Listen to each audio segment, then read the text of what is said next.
Chairman, again, we've got a great crowd here this morning, don't we? We do. We have a fabulous crowd. Before the Georgia-Florida game. Before the Braves game. Before the Braves game. You know, we're excited to be here. It's Halloween.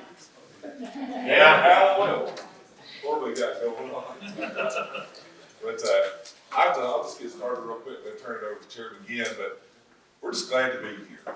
Yeah, I drank too much coffee on the way from Jasper this morning, so I'll start shaking or something. You don't know what's going on. But I just appreciate the last month, the outreach some of y'all have made to me in different areas of the state, you know, about airports, about our community airports and counties and cities all across Georgia. And I just appreciate just a little input that you've given me on this. But, you know, we've got to recognize somebody. It's our last day at work today. Yep. And I'm glad she's hard at work. I hope she knows. Please stand Carol. up. Carol, would you stand up? We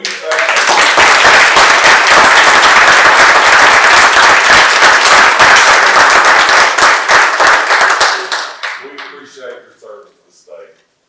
And I guess I didn't know how much these people love you until I've been around them the last year, and they certainly do. We sure appreciate it very much. We want to introduce you. Your person's going to follow in your footsteps, not replace you. Clement Solomon. Clement Solomon. Yes, sir. And Clement's from West Virginia.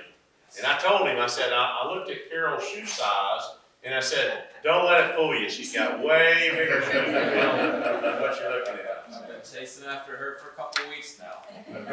Great. Thank you. Well, we look forward to working with you, Clement. These folks do especially do. Well, Chairman, again, what we got in store for them today? Got a good meeting going on, but one of the things that I want everybody to, you know, we do a lot of different things in our world. And for me, I'm lucky enough to get to be co-chair of this committee. But I grew up in Atlanta, Georgia. So for me, I watched the Braves when nobody else did.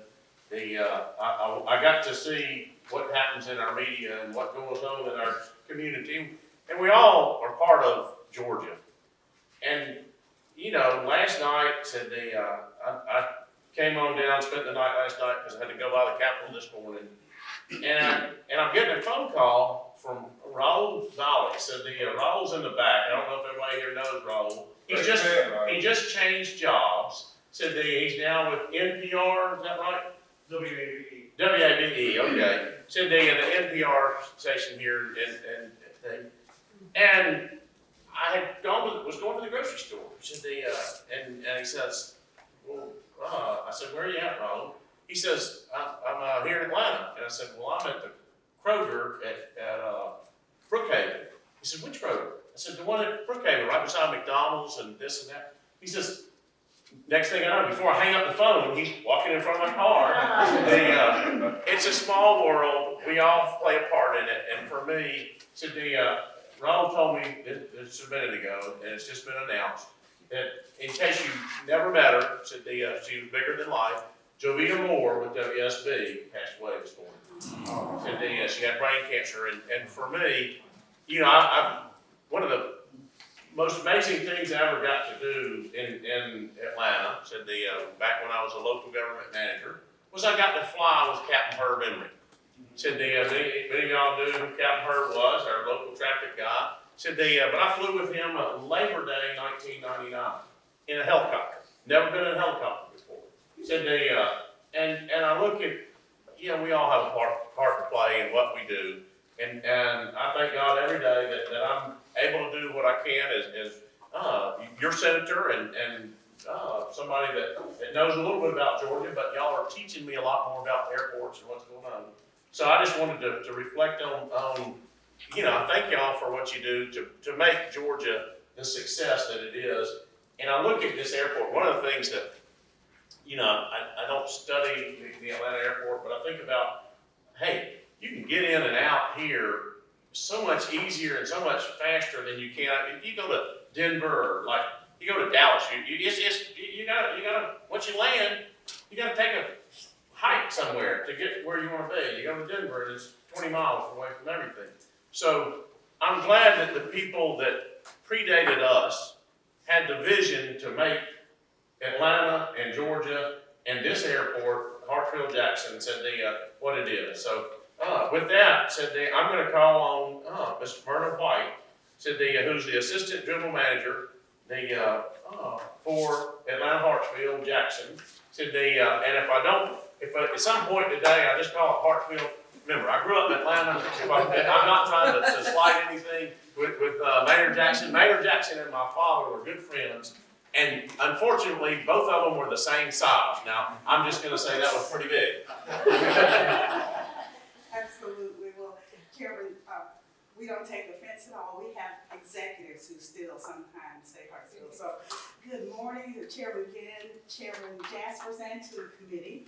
On behalf of Mayor Keisha Lance Bottoms and our Airport General Manager, Ballroom Theodore, I am thrilled to welcome you to Hartsfield-Jackson this morning. I know that you're aware that Hartsfield-Jackson is the busiest and most efficient airport in the world.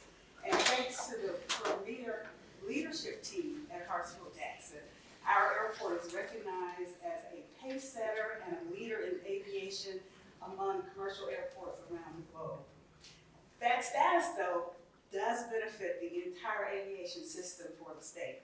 Now, when I think of the phrase, a rising tide lifts all boats, that is a perfect example of how our airport impacts the aviation system here in the state, all across Georgia, commercial and rural. Our economic impact for the state is $66 billion.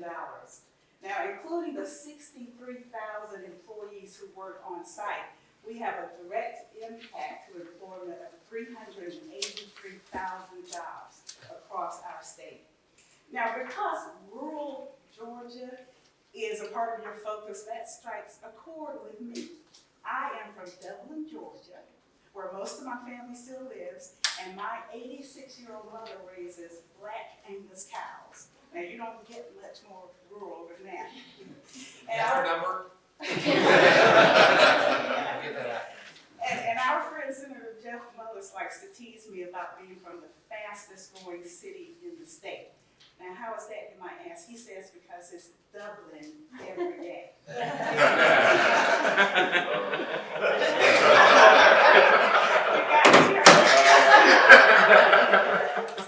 a proud University of Georgia graduate whose only child recently graduated there also, I love this state.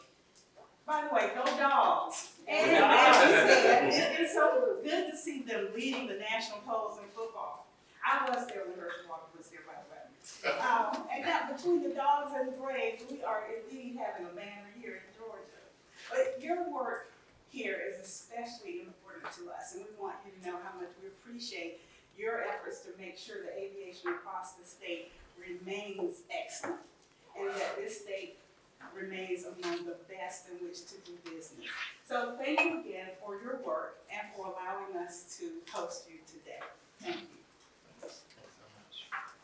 Oh, before that, I want to introduce my good friend. I don't know if that was my role, but he's coming right up next. Sure. He's one of our greatest partners, our largest airline partner at the airport.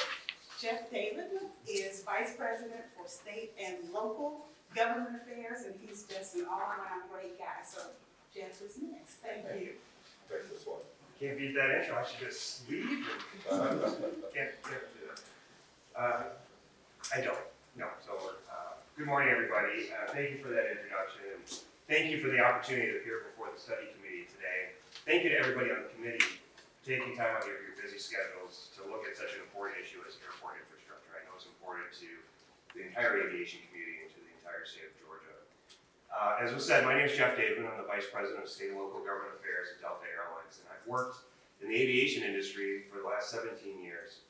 And as I was thinking about my presentation today, I was thinking about one of my favorite quotes I had. It was early in my career. I was sitting in the airport director's office in Fort Dodge, Iowa, and she was as enthusiastic of an aviation director as I've ever met. And she had a sign up in the back of her office that said, "If you build a mile of road, you can travel a mile. If you build a mile of runway, you can travel the world." And at Delta, we're proud to connect Georgia, and we appreciate the work around the globe. And we appreciate the work that the study committee is doing on this important issue, which is important to our customers and your constituents around the state. You know, commercial airports are really one of the best, if not the best, examples of public-private partnerships. We talk about that a lot. Public-private partnerships is the key to success. You don't have to look any farther than our airports, and you really don't have to look any farther than the airport that we're at today. But when you think about it, all the airports that Delta flies to in the United States are owned and operated by public entities. Airports are closed-loop financial models, which means everything that gets generated on that airport, whether it's the landing fees, the terminal leases, the concessions, the parking, whatever happens there, stays on that airport to continue to help it grow and maintain.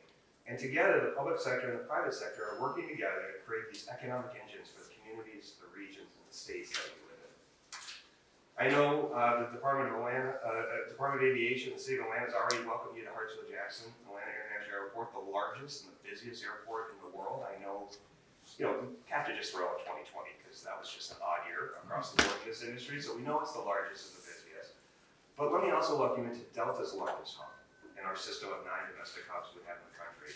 And it's not just our largest hub, but when you look at it, it's double the size of our next largest hub. So if you think about our second largest hub, Atlanta is double that size. So simply put, Delta's network and our system and our operation, it starts here in Atlanta, it starts here in Georgia.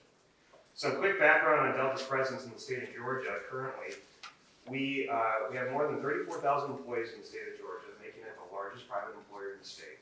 We're currently operating about 875 peak day departures in 2021. That will grow in 2022. We'll get into this a little bit later in my comments. We're still building back from the pandemic.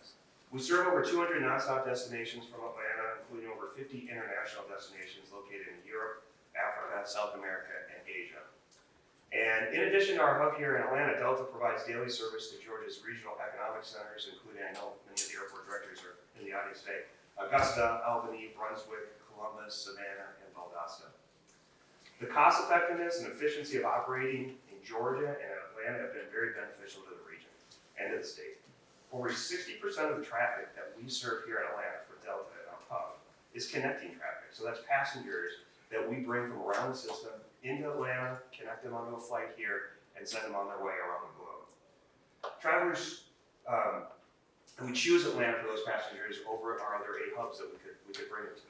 Travelers to and from Georgia alone, there's just not a large enough population in the state to be able to handle the size of our operation. As I said before, 875 peak day flights will be and growing. There's not enough population in Georgia and Atlanta to handle that alone. It has to have that mix of connecting traffic, and here it's 60 to 65% of it is connecting traffic that we bring here. And we can do that because it's efficient and it's effective airport to operate at.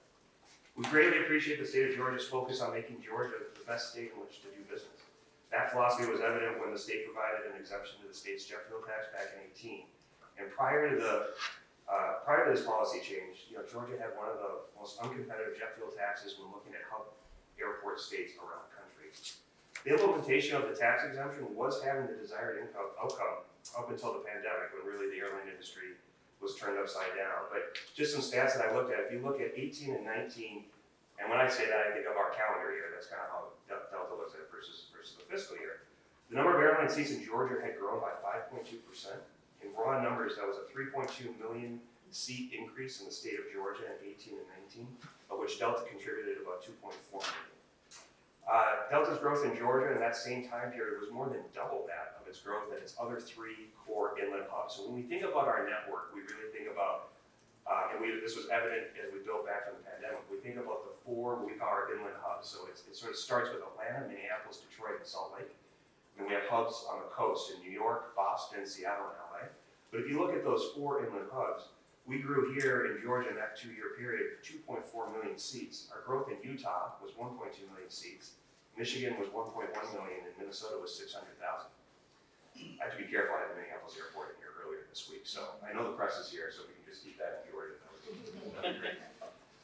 Georgia's increase of 3.2 million airline seats meant that air service grew more in Georgia than states that have more population than Georgia. So if you look at it, New York in that time period grew 2.7 million airline seats, Pennsylvania 2.6 million, Illinois 2.5 million, and Ohio 700,000. and Georgia at 3.2 million in that same time period. So it was having the desired effect, as were other policies that were implemented. Atlanta, the Department of Aviation are just great partners with Delta Airlines. So we've worked in a collaborative manner over the years to make Atlanta one of the most efficient airports in the world. It's easy to say that you're good partners in good times. You find out who your true great partners are in really difficult times, which is what we're hopefully coming out of right now. And throughout the COVID pandemic, the state of Georgia and the Department of Aviation, the city of Atlanta, have just been incredible partners for Delta and the airline industry. From day one of this pandemic, we've worked together with the state, with the airport, to navigate through simply uncharted waters that we've never seen before. Like the rest of the state, the country, the world, the COVID pandemic has presented a challenge like nothing we have ever seen in the aviation industry. And that's really saying a lot, because this is an industry that has survived the tragedies of 9/11, SARS, bankruptcies, the Great Recession, and many, many other challenges. We thought we'd seen it all. We truly thought we had seen it all. But I can tell you that the airline industry, for the airline industry, the COVID pandemic has been those challenges added together and on steroids. It's like nothing we've ever seen. So the impact was remarkable to Delta. At the lowest point in April of 2020, Delta's revenue and passenger counts were down 95%, and it was like overnight. People just stopped traveling on March 13th, March 14th. We saw as soon as the borders closed, that was the end of their travel. For weeks, we actually had more cancellations in our airline than we had new bookings. And that was the first time in the history of the company that had ever happened. On normal days pre-pandemic, we would have nearly 500,000 customers traveling around the world on a daily basis. There were days in April of 2020, we had fewer than 20,000. 500,000 on a normal day, under 20,000 in April of 2020. We grounded 2/3 of our fleet, which is about 600 aircraft. We closed terminals, sky clubs, gates. Over half of our workforce, 40,000 employees, took voluntary unpaid leaves. This is the Delta difference. This is the Delta spirit. Our employees looked at what was going on in the airline and said, we understand our company needs help. Half of our workforce said, I will raise my hand and voluntarily take an unpaid leave of 30, 60, 90 days. They kept their benefits, they kept their travel benefits, but they said, I get it, I know what's going on, I'm here to help. That's amazing, 40,000 people. In 2020, Delta lost $12 billion that year. Just a year, 12 months after us making a profit of $6 billion in 2019. That was the flip. So, that's the bad news. The good news is, although choppy, we're starting to see the industry and Delta is starting to recover from the pandemic. Travel has rebounded faster than we thought, which is great. Domestic travel has recovered quicker than international, but the good news is international travel is starting to improve as more and more countries are opening the borders. We're excited for and ready to play a role in uniting families and friends this holiday season around the world beginning November 8th, when the U.S. lifts the travel restrictions on vaccinated foreign nationals for the first time in more than 19 months. With the increase in travel demand, Delta's hiring, which is great to see, especially in our home state right here in Georgia. We've hired more than 2,000 Georgians in the first half of 2021, and that number will continue to grow through the end of the year and into 2022. So where are we hiring? We're hiring them everywhere in our system. 1,300 reservation specialists have been hired this fall, so that's our customer engagement, if you call the 1-800 number. Over 3,000 airport customer service workers, so that's our workers at the airports around the system. We have 1,600 tech-op positions that we're filling, 1,000 of those tech-op jobs right here in Georgia, and we're working with the technical college system, and where they have the aviation maintenance program curriculum. There was a hearing on that earlier this year to talk about that. We're working with them, basically giving them the curriculum, saying if you can find the students and you can train them with this curriculum, they will have jobs at Delta when they graduate. We're hiring about 1,000 pilots, which is about 200 to 400 per month, using a lot of different resources to do that. One that I want to highlight is our Propel Program, which is at Middle Georgia State, which is kind of a new system for us, but it's getting kids who are aviation majors in college, interviewing them as sophomores and juniors, and if they get a job offer from Delta, that is a guarantee that within 5 years of graduating, they'll have a spot at Delta. They'll either spend the next 5 years in a regional carrier, in the military, flying private, but they have a job opportunity at Delta 5 years down the line, which is really important not only for the kids, but for their parents to know to let them go into the aviation major, because sometimes the parents don't really know what that future will hold for them. And in addition to the pilots, we're hiring 3,000 flight attendants to fill our system. So we're growing again, and we're hiring. Although the 20 months during the COVID pandemic have been the most difficult in our history, we've remained committed to investing in infrastructure, which I know is what this committee is really interested in looking at. Investing in infrastructure at our hub airports around the country. This includes investing more than $12 billion in airport projects that modernize our hub infrastructure and customer experience. And it includes being able to expedite our new terminal out at LAX, so that will be opening next year. During the pandemic, we were able to push that project forward by 18 months. We've accelerated construction of the new terminal at LaGuardia, $3.9 billion project. That should open in 2025. We've opened a new airport in Salt Lake City with a brand new terminal opened earlier this year. That got done a full year ahead of schedule. And we have a new international arrival facility, which is called an FIS in Seattle, that should be opening in the next 4 or 5 months to make that a better experience. So we're doing a lot of things around the country, but more importantly, we're doing a lot right here in Jordan. So you heard the numbers I said before. Again, our investment here in Atlanta is more than we're doing around the rest of the country. When we renewed our lease with the city of Atlanta and Atlanta Airport in 2016, we committed to a $6 billion master plan that provides for investments in operational customer experience improvements at the Atlanta Airport. And we've already seen many of those improvements constructed, including we've modernized 85 gates on the T, A, B, and C concourses, the corridors and the center points in those concourses as well.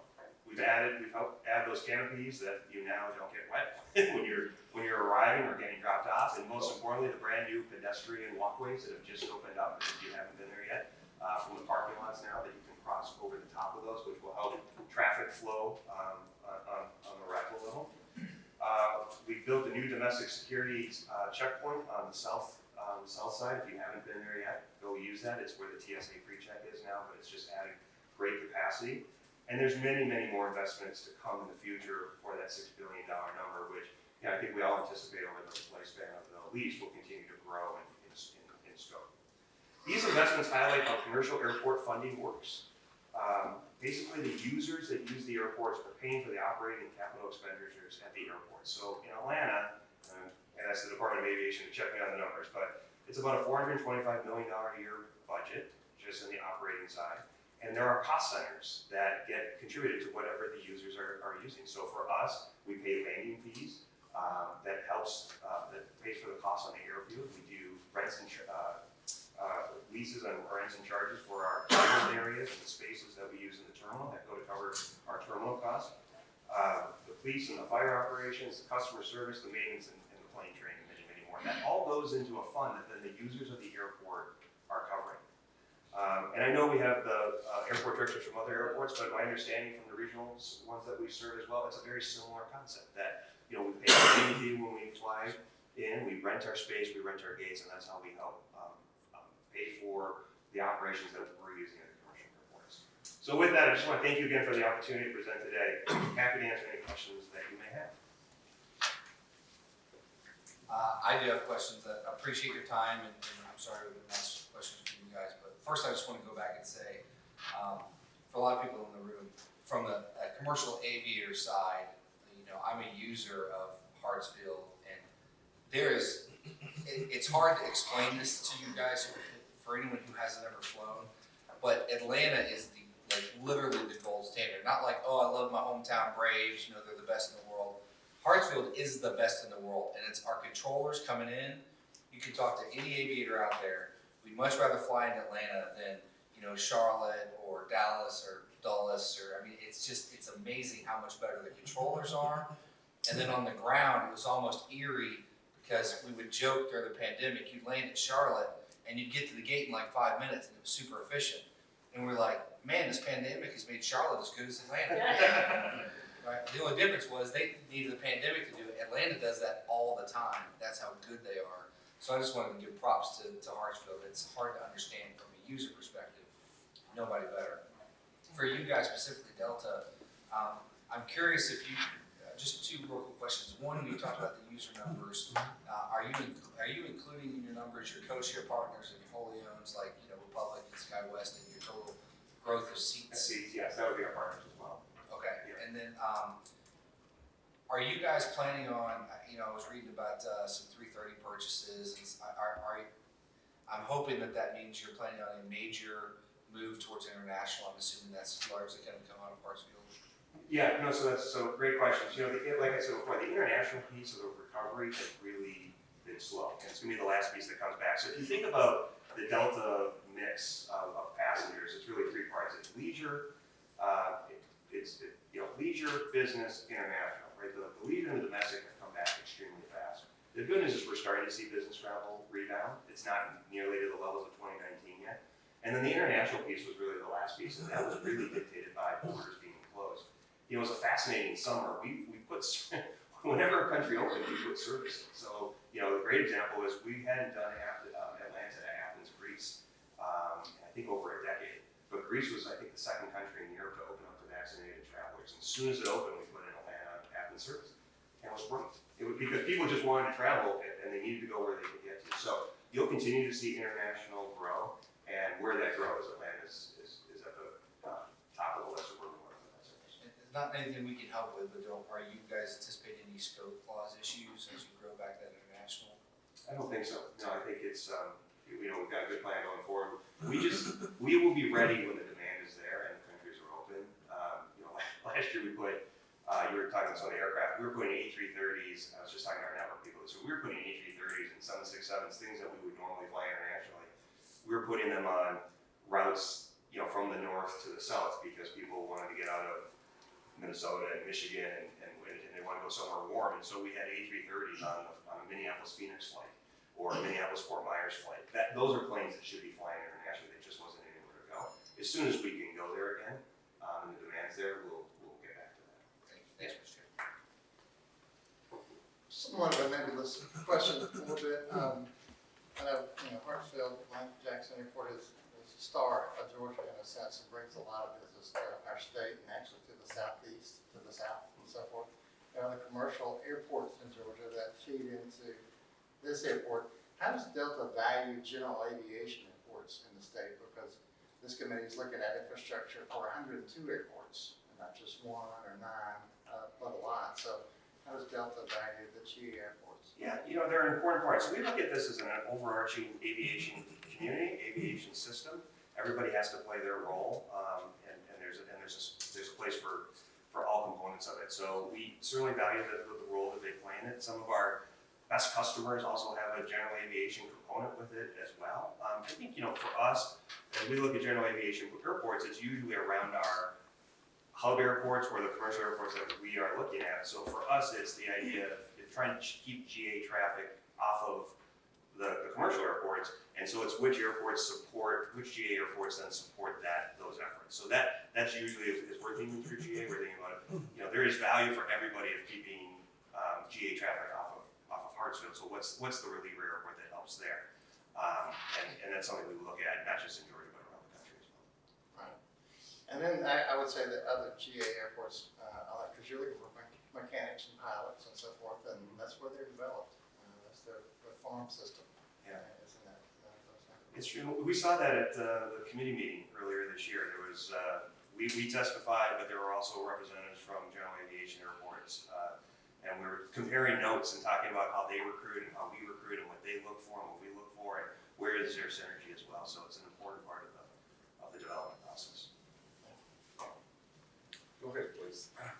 Thank you, Larry, for those questions. I think it'd help if y'all said where you're from, Okay, sure. so they would know kind of generally there. I'm Robert Burr. I'm from Brunswick and St. Simons Island, but also with the Georgia Airports Association, representing all the airports in Georgia, all the different levels of airports in Georgia.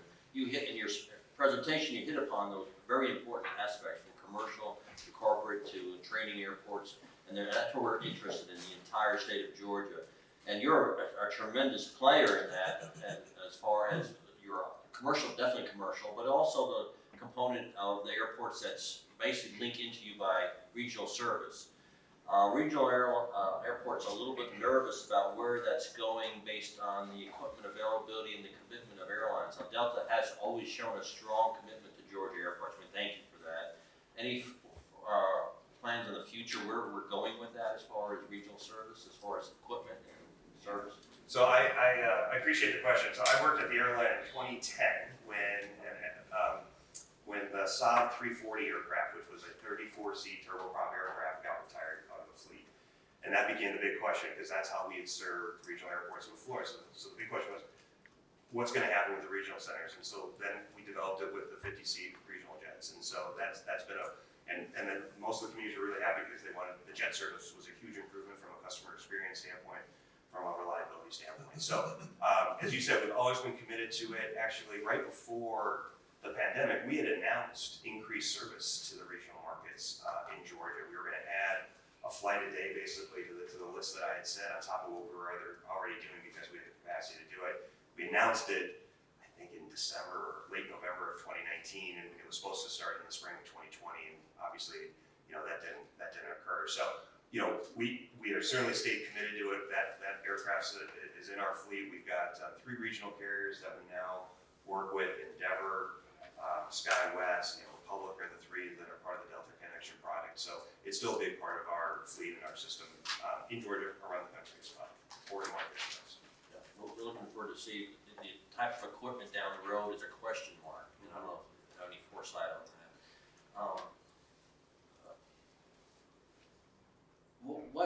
What advice would you give this committee as far as supporting the entire Georgia airport system? Yeah, I think, listen, it is a system based, right? So it's important that the entire system has the support that it's needed. I think you're doing the right things, right? You're starting with a cost needs assessment, figuring out what is actually needed around the system. How many airports should there be in the state? What purposes do they all serve? And this is what we've seen. We've worked on this in a lot in other states around the country. So this is usually the sort of the start. Is you put a plan together and say, here's the needs.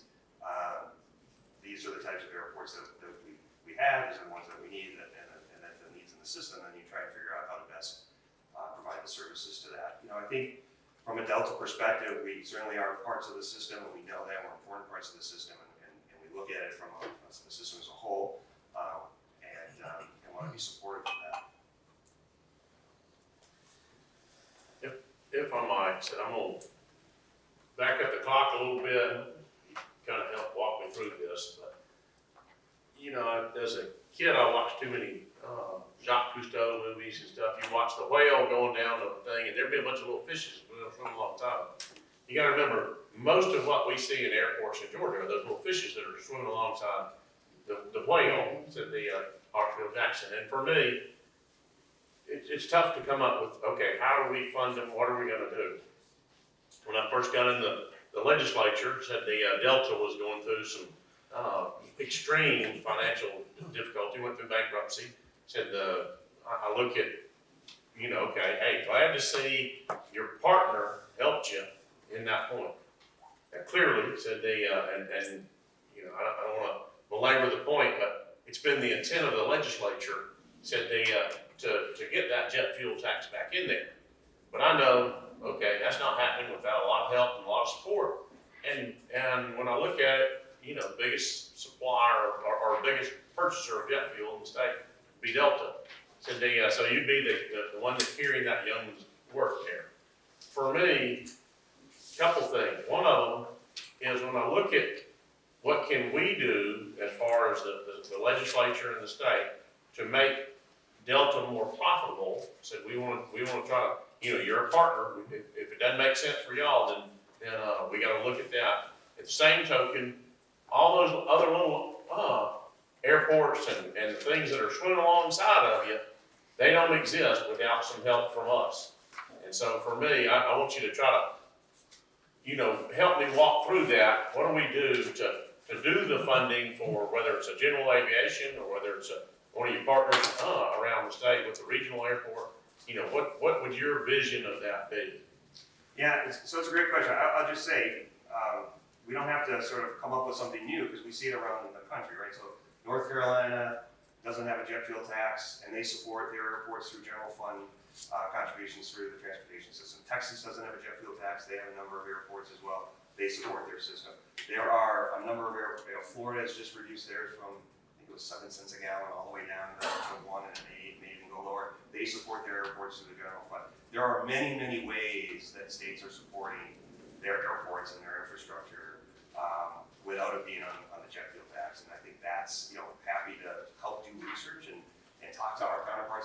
to see how they're doing it, to bring ideas to the table. But I think the idea that it just has to be, the jet fuel tax is the only way to fund airports is just not consistent with necessarily what we see around the country. There's a lot of different user fees you can put in place. There's a lot of different mechanisms. I think,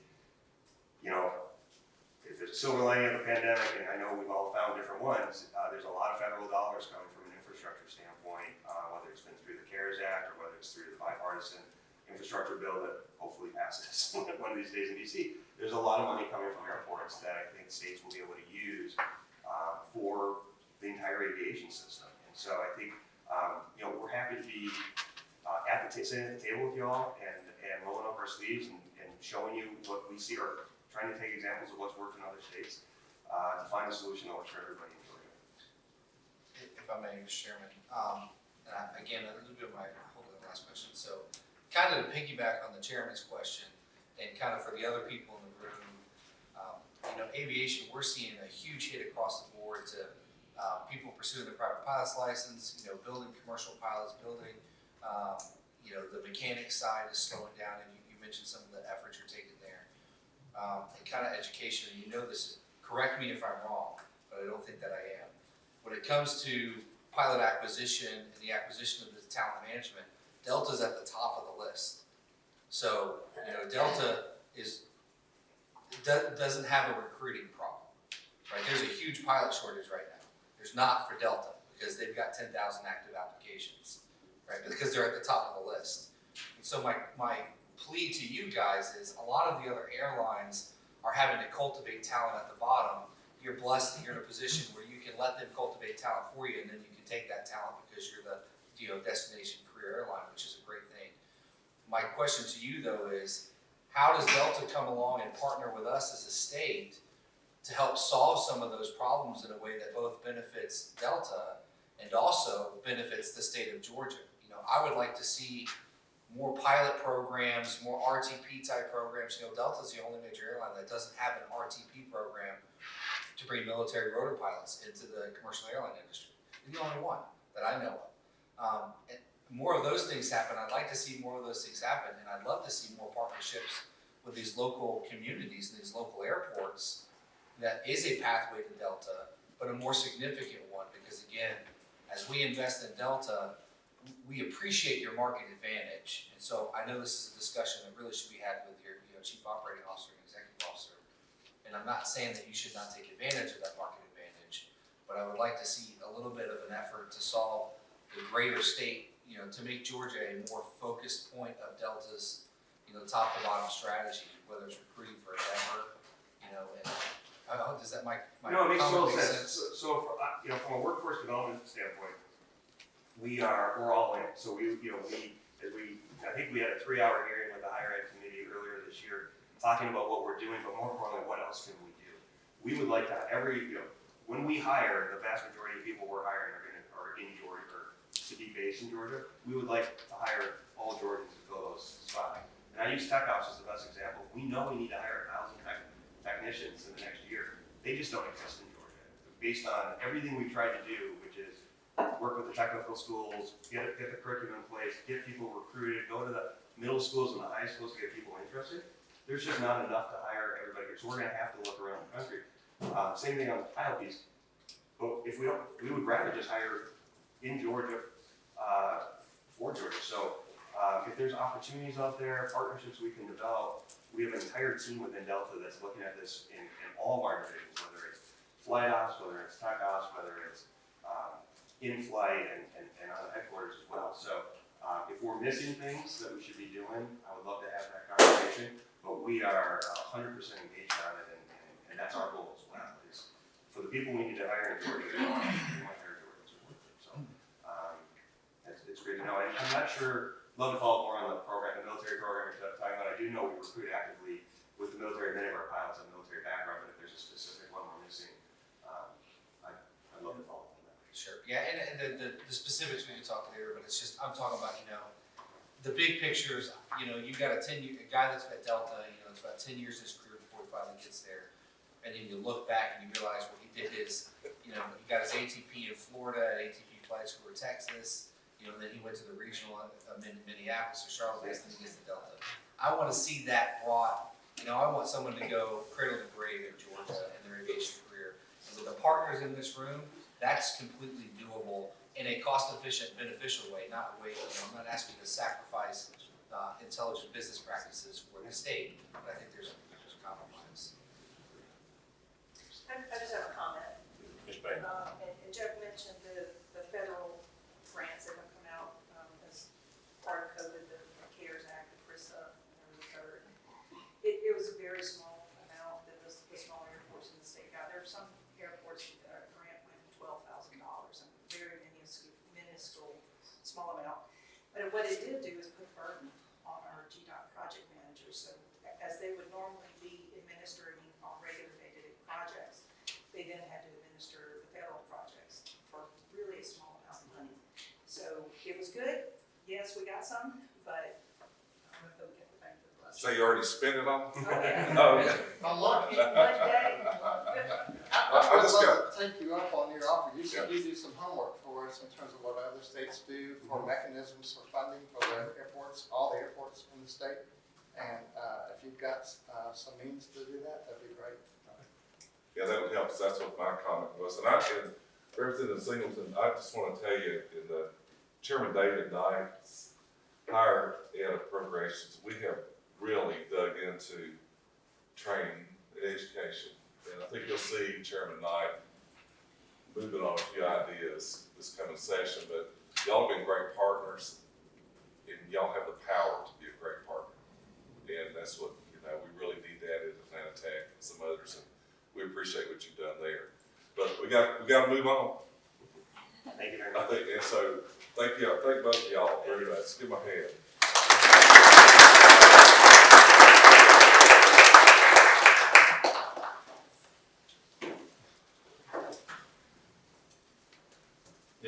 Our next speaker is Billy Reagan, who was about the Adelia Airport. Glad to have you here, Billy. Today, I'm not landed in the Adelia Airport, but I did fly over in the helicopter with the DNR today, and I thought it was planting season for all the onions. Right. It's pretty interesting to see. We are, onions will be planted in December, harvest in April. For clear. All right, I just want to start by saying thank you for having me speak today. I'm going to kind of speak on the small airport side of things. I'm a small airport, got about 12,000 people in my town, so we're a little smaller airport. I just want to start a little bit about myself. My name is Billy Reagan. I am the airport manager of Adelia Regional Airport. I've been employed with the city of Adelia since August of 2010. Started as a line service supervisor, cutting the grass, cleaning the toilets, still do those things. Then I moved up to line service supervisor, moved up to interim airport manager, and in January of this year, I moved to full-time airport manager. I am a private pilot. I've got about 700 hours. And the two aircraft you see on the slide here are Cessna 172 and the Cherokee Warrior. They're old bangers. They get the job done. So I understand aviation and pilots. Just a little bit about my staff. I am a smaller airport. There are 2 full-time employees, myself, and I have Hunter Hill, the line service attendant. I have 1 part-time employee. We're open 7 days a week, 8 a.m. to 6 p.m., closed on Thanksgiving and Christmas. And we are available for after-hours service, as needed by our customers. So just a little bit about my airport. Where did the Adelia Regional Airport come from? We began our life on August 12, 1940, and we were requisitioned by the U.S. Army in 1943 during World War II. We were used as a training airport for B-17s and B-24s, and it was declared surplus and turned over to the city of Adelia in 1946. We cover an area of about 1,245 acres. We're 275 feet above sea level, and we have 2 runways. Runway 257 and runway 3214, with runway 257 being our longest at 6,003 feet long, 100 feet wide. It's also the runway we have our GPS ILS approaches to. The airport is home to 29 aircraft. We have 1 twin-engine turboprop Hangar 350. The majority of my aircraft are single-seaters, your Cherokee 140s, your Cessna 150s. We got a couple of guys that are building a high-scale model of an F-4U Corsair and other experimental home-built aircraft. Some of my transient customers. Who do I serve day-to-day business? Some of my transient customers are Sikorsky, You know, they make those helicopters down in Florida, fly them to South Carolina for storage, and they take them back to Florida to finish outfitting them for the U.S. Army, whatever customer bought them, they stop at me for fuel. I support the Georgia State Patrol, the Georgia Forestry Commission, and we support all branches of the United States Armed Forces. Coast Guard, Air Force, Army, we support them all. We're a big believer in supporting armed forces. So who are some of my base customers? Who support me day to day? Some of my base customers are large builders. They make the backyard storage sheds you see. Gay Oil Company, Airvac Lacton, which I'm sure we're all familiar with, and Air America Aviation Services. They provide the aircraft rental and flight training on the field. So, some industries that are supported by my airport. Who do we support? We support Dot Foods. We support Southern Company, who has an office here in Atlanta. Chicken at the Sea. The Hoopty Match Club, which I'll get in more to in a minute. Train, air conditioner people. Centos, and FPL Foods. They are a cattle farming business in Tappan County, the next county over from mine. We sit in Jacksonville Center's airspace, which covers an area of about 210,000 square miles. At the tip of my arrow is kind of where we are. We're kind of in that zone of radar and radio kind of, You go north of me, you're in Atlanta's airspace. So we're kind of in that zone of in between. Adelia Regional Airport, we are a Class 3 general aviation airport, with Class 3 being the highest in the state of Georgia. Some features of the Level 3 airport include a runway of 5,500 feet or longer, 100-foot width, full-length parallel taxiway, lighted airfield signage, hangars for 70% of our base aircraft fleet, the weather information system, AWAS, the approach lighting system, and pilot controlled lights. When I say pilot controlled lights, you do push a little push-to-talk button on the aircraft control yoke, and that controls the lights up and down at night. To give you an example of what a Level 2 and a Level 1 airport are, a Level 1 airport is considered the minimum with your basic services. A Level 2 airport is considered business airports of local impact. A Level 3 airport is considered a business airport with regional impacts. So Level 3 is your air carrier airports and your general aviation airports of regional significance. Your Level 2 airport is a business airport of local significance, capable of accommodating all business and personal single-use and twin-engine general aviation aircraft. Your Level 1 airport represents the minimum to which airports in the system are expected to develop. Your Level 1 airport should accommodate all your smaller aircraft. In Georgia, 92% of the airports are in the NIPIS, which is the National Plan of Integrated Airport Systems. I had to look that one up. With 80% having a runway of 5,000 feet or longer. You know, another interesting fact thrown there, in Georgia, my airport is classified as a regional airport. And if you in the NIPIS, I'm classified as a local basic airport. The Adelia Regional Airport, we sit in the district of Senator Blake Tillery, who is also a pilot, and Representative Lisa Hagan. I would note that Senator Tillery is a pilot and calls Adelia his home airfield. And I did have the privilege of flying him to his check ride the day he passed his check ride. We've also been visited by Senator Harper, and I welcome all of you to come and see what's going on in our airport. We got a lot going on for us. Over the years, I've hosted the Blue Angel, which will be there again next year, Tora, Canadian Snowbirds, and countless other air show acts. We've hosted the Marines from Beaufort, South Carolina on a deployment exercise. And we've hosted F-18s and Ospreys and all manner of military aircraft we host. Billy, before you leave that slide, can I ask, if the Level 2, if you had the 5,000-foot runway, you had avgas and jet fuel, that basically what you need to have in a Level 2, or is there something else I'm missing? Level 2 airport, you need to have some approaches. It should be aided by a non-instrument approach, like your RNAVs or your GPSs. You know, Level 2 airports, you can get some of your bigger jets in there, like your Gulfstreams and your Globals, but it's my experience what they're looking for is, they're looking for that Level 3 with the ILS, the precision, and they're looking for the longer runway to get in there. Thank you. All right, just some system needs versus benefits. The estimated annual planning system needs for Georgia airports was $411 million. And this was as of the last economic study. The estimated state federal funds available is 63.7, but if you look at the economic impact, Georgia airports have a $6.9 billion. It'd be nice to see some additional return on the funds based on our economic impact and how we help the state of Georgia move forward. Uh-oh, I hit a button.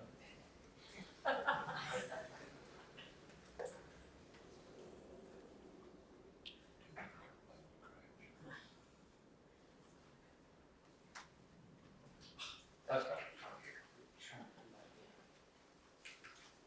Okay, so just some information about the Adelia Regional Report. Based on our most recent economic study, we have average annual visitors of 9,437. Supported employment is 44 people. Annual payroll because of the airport is $1,286,000. Annual spending because of the airport is $3,224,900. Annual economic impact is $4.5 million. And the airport supported annual state and local sales income tax is $165,330. Some of the top 5 destinations from Adelia are Birmingham, Alabama, Gainesville, Georgia, Augusta, Georgia, Atlanta, Georgia, and Farmingdale, New York. You may ask why Farmingdale, New York. I'll get into that here in the next slide. At the Adelia Regional Airport, one of my big business booms has been the Hoopie Match Club. The Hoopie Match Club is a private golf retreat about 10 miles to the east of me in a little small town called Cobbtown, Georgia. Cobbtown can fit inside the airport fence here at Hartsville. It's a very small airport. I hear some chuckles. So I know some of you know where it is.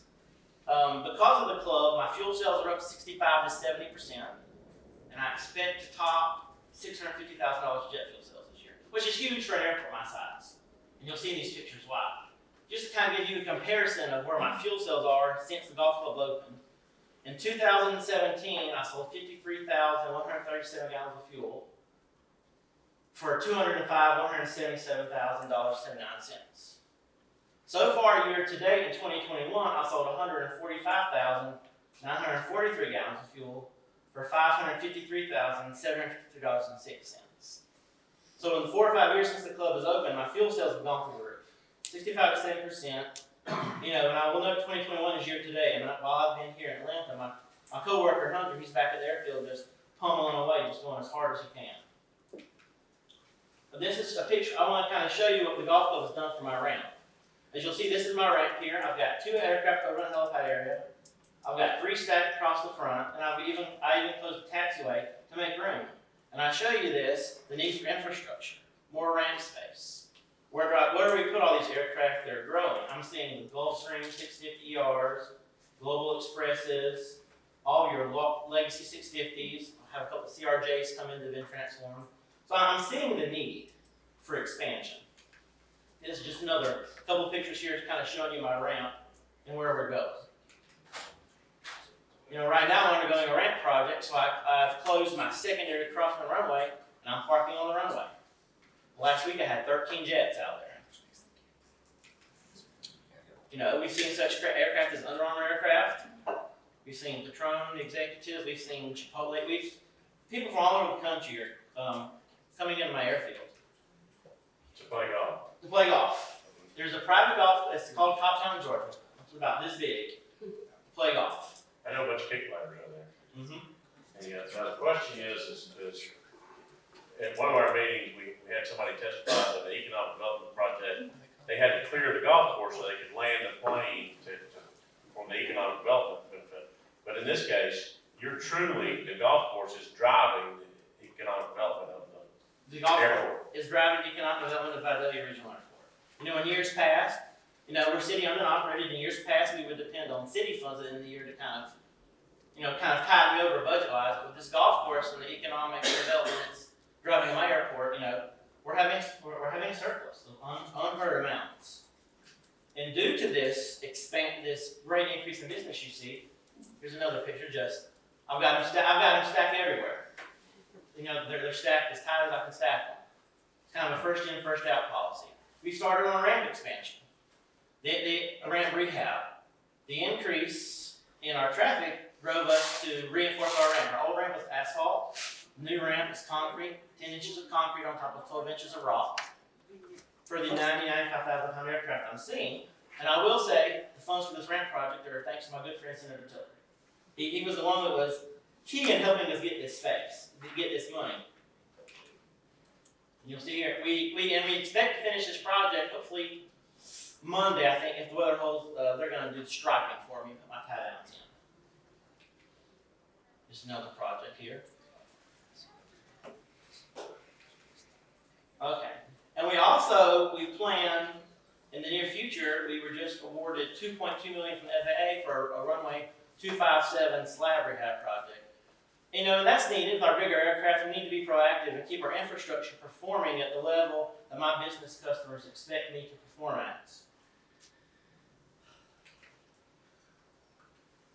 All right, and according to the latest General Statewide Aviation System Plan, which was done in 2017, I checked with my rep, Lynn Thompson, on this. Business aviation is currently one of the fastest growing segments of general aviation. A healthy economy is supporting growth in corporate aviation. Those businesses based in Georgia and those from outside our state, you know, in my case, I have Southern Company flies from Birmingham, Alabama a couple times a week. I have the cattle people from South Carolina flying. I have the people that own the onion farm from Miami. They're flying in and they're using our system, leading to increased activity and the need for more infrastructure to support it. Based on the latest data from the study, the number of base aircraft operations are expected to increase steadily through 2035. And the numbers I'm going to reference now are based on this study was done in 2017. The current number of base aircraft totals 4,852, with projected base aircraft of 5,372. The current operations are about 1.5 million and expected to increase to 1.7 million. Over this forecasted period, statewide based aircraft are expected to grow at 0.54%, with the general aviation operations expected to grow at 0.54% as well. So what is the Adelia Regional Airport doing? What practice steps are we taking? Well, we recently acquired an ARF truck, and we're going to be sending 4 of our firefighters to ARF school in Savannah in December. So we're taking the steps to move forward to support our customers. You know, the airport is often the first impression businesses get when they come to your city, whether it's Hartsfield or whether it's St. Simon's where Robert is, or whether it's Adelia where I am. You want your airport to be able to support the businesses coming in. So oftentimes, if a company can't get their aircraft in there, they're going to move their business to another town that can support them. You know, therefore, what can be done to help smaller airports? You know, currently the state funding is 75-25. You know, and I've been very fortunate. The city of Adelia, we've been able to pony up our 25% on every project that's come our way. Some towns may not be able to afford the 75-25 split. Now, perhaps consider having some type of grant program, some other program where states can apply for assistance to help lower that 25%. You know, because in some cases, not being able to get the ramp done or the runway done or whatever their project is, that can mean the difference in businesses going to St. Simon's, going to Statesboro, going to, you know, Athens. So ways to keep the money in there. You know, and this is going to be unpopular. My good friend here from Delta, adding that jet fuel tax back in. Adding a couple penny sales tax on the fuel sales, and when it's collected and turned in, put it in a fund the airport's going to apply to. Kind of like a trust fund, if you will. You know, in Georgia, if we want to remain the #1 state to do business, as Governor Kemp has said, and as you all said, we've got to be forward thinking. Are there areas that are underserved by aviation? Of course. You know, how do we serve those areas and bring them up? You know, building new airports. There have been, in the past 2 years, and correct me if I'm wrong, Steve, I got this from Mitch Ellerby. He says there have been 2 airports built in the last 47 years, Upson County in 1994, and most recently Paulding County Airport, our good friends to the north. You know, I wish I could give you all the magic answer. How do we increase funding? How do we do it? Well, we've got to make sure our infrastructure is ready to handle increasing demand on the state aviation system. You know, so what airports like me need? I need more hangars. And this is across the board. All of my hangars are full. I've got people that are tying down the ramp. You know, I've got a couple large corporate aircraft that want to come to my airport. I need more hangars. Ramp, and I need a ramp expansion. We hope to get that soon. More ramp space. And the infrastructure to attract businesses. Whether it means putting in a road, building them a hangar, taxiway, just the infrastructure to support getting those businesses to your airports. Billy, I'm gonna interrupt here. I'm handicapped, and I look over at Kathleen Bowen and some of my friends in the local government arena. I'm a recovering local government manager. Said for 20 years, I managed 2 cities in 1 county. I think people need to understand, you get a corporate aircraft into your thing that it says, hey, I'm gonna base my aircraft in your county. What's the math look like? Pick any of those jets. Said what are they paying in property taxes in Adelia or wherever? Said what are we talking about? Give me the math that as you understand it. I'll be honest with you, I haven't done the math on that, but one of the benefits to being able to attract those businesses and get that corporate aircraft, your ad valorem taxes, your hangar rent, your fuel sales. And I'll have to get back to you on that because I did not do the math or expected that question. But I can only imagine it'd be a benefit across the board. Well, I'm going to give you a little bit of hint then. Okay. Let's just say it's $1 million aircraft. Some of those that I saw picture, $1 million won't touch it. 40% assessment, that gets you to $400,000. They're paying taxes of $400,000. They're paying you probably, if you took your millage rate, the Kathleen, take a stab at it. Said at a minimum $4,000 a year. Said in there maybe 40,000. Which one is it? Math's not my best. Okay. 40. 4. 4,000. 4. Okay, so they're paying $4,000. My question is I'm trying to do this in my head. I apologize. Shouldn't do math in my head. Said my problem is that when I look at, you say, hey, I need more hangar space. Mm-hmm. Well, they're going to pay you rent for that hangar. They're going to pay you your property taxes for doing it. If they're based in your airport, they're going to pay for the jet fuel. They're going to buy more because they're based at your location and somewhere else.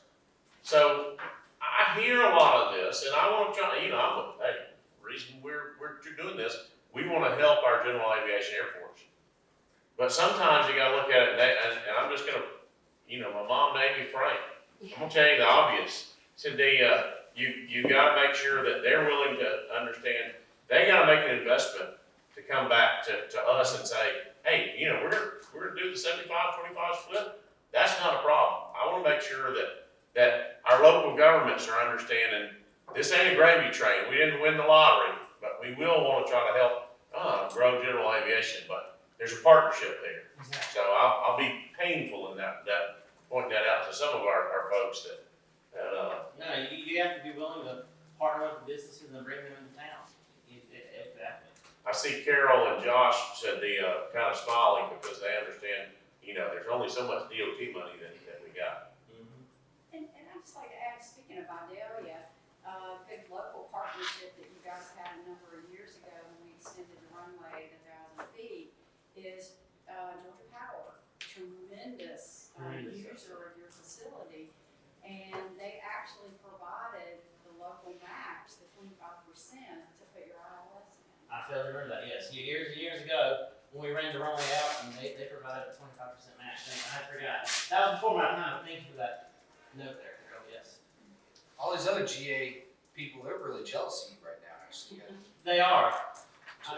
I don't mean to boast and crawl it, but people are jealous, but it's partnerships. We have to work with our local business partners to help them help us.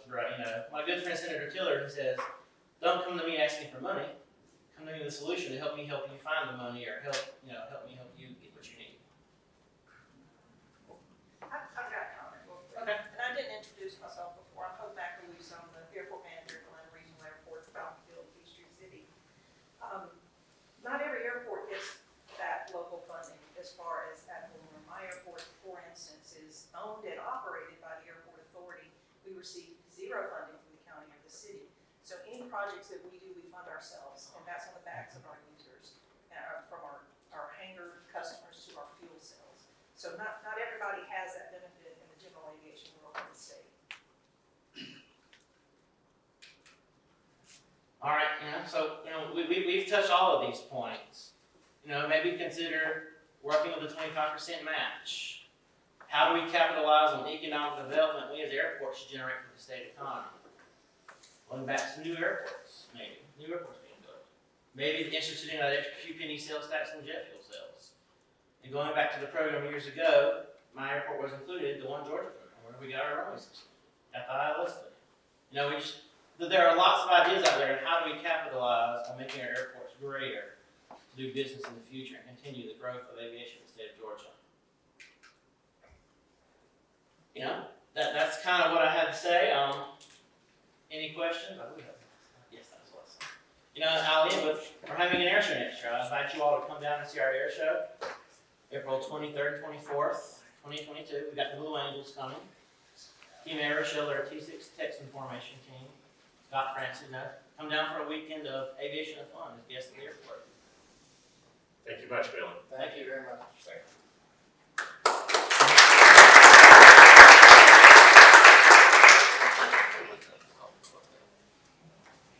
I think next on our agenda is Ryan German, who's he's a Georgia Tech guy. Now, what is Brian? Okay, so one of those things. Well,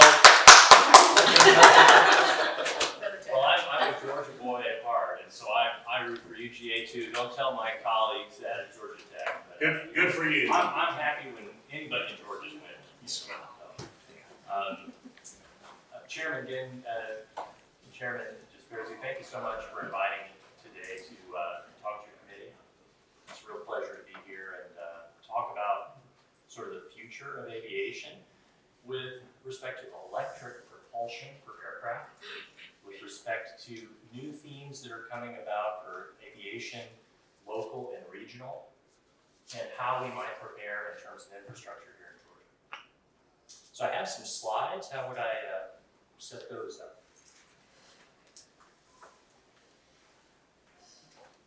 I thought we were doing good with electric cars, and we're gonna get to electric planes. I don't think my cord is that long. Well, that's the problem right now. So you It is feel a problem.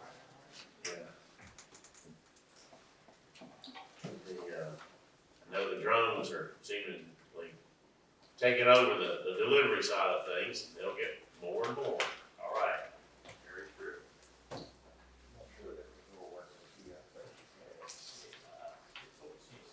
Can we go to full screen?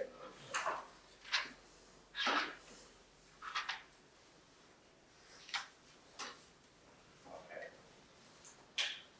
So let me introduce myself. I'm Brian German. I'm an associate professor in aerospace engineering at Georgia Tech, and our director of our Center for Urban and Regional Air Mobility, which is an initiative we started in 2019 to look at these new forms of aviation.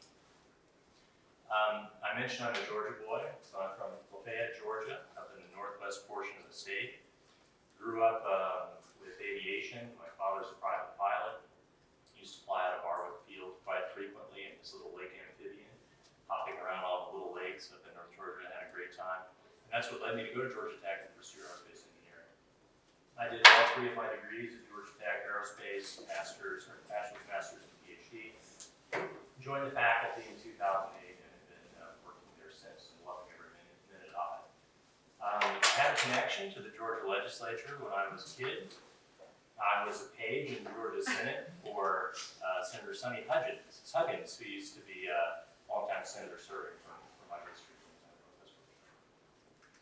So let's take you through a bit about electric aircraft and what's going on. You might ask, why is aviation electrifying? And we could argue to what extent and when that's going to happen. The first bit that's actually not on this slide is a kind of almost inevitability, I think. If we look at the electrification of cars, well, the natural next thing when we get the batteries a little bit better, somebody's going to try airplanes. We're going to try that and see what happens. So that's kind of where we are now. And I'll talk in a minute about why now, why it's getting there more quickly. But, from a broader perspective, the first thing people probably think about when you think about electrifying transportation is, greener, right? So there's a lot of talk about carbon dioxide emissions,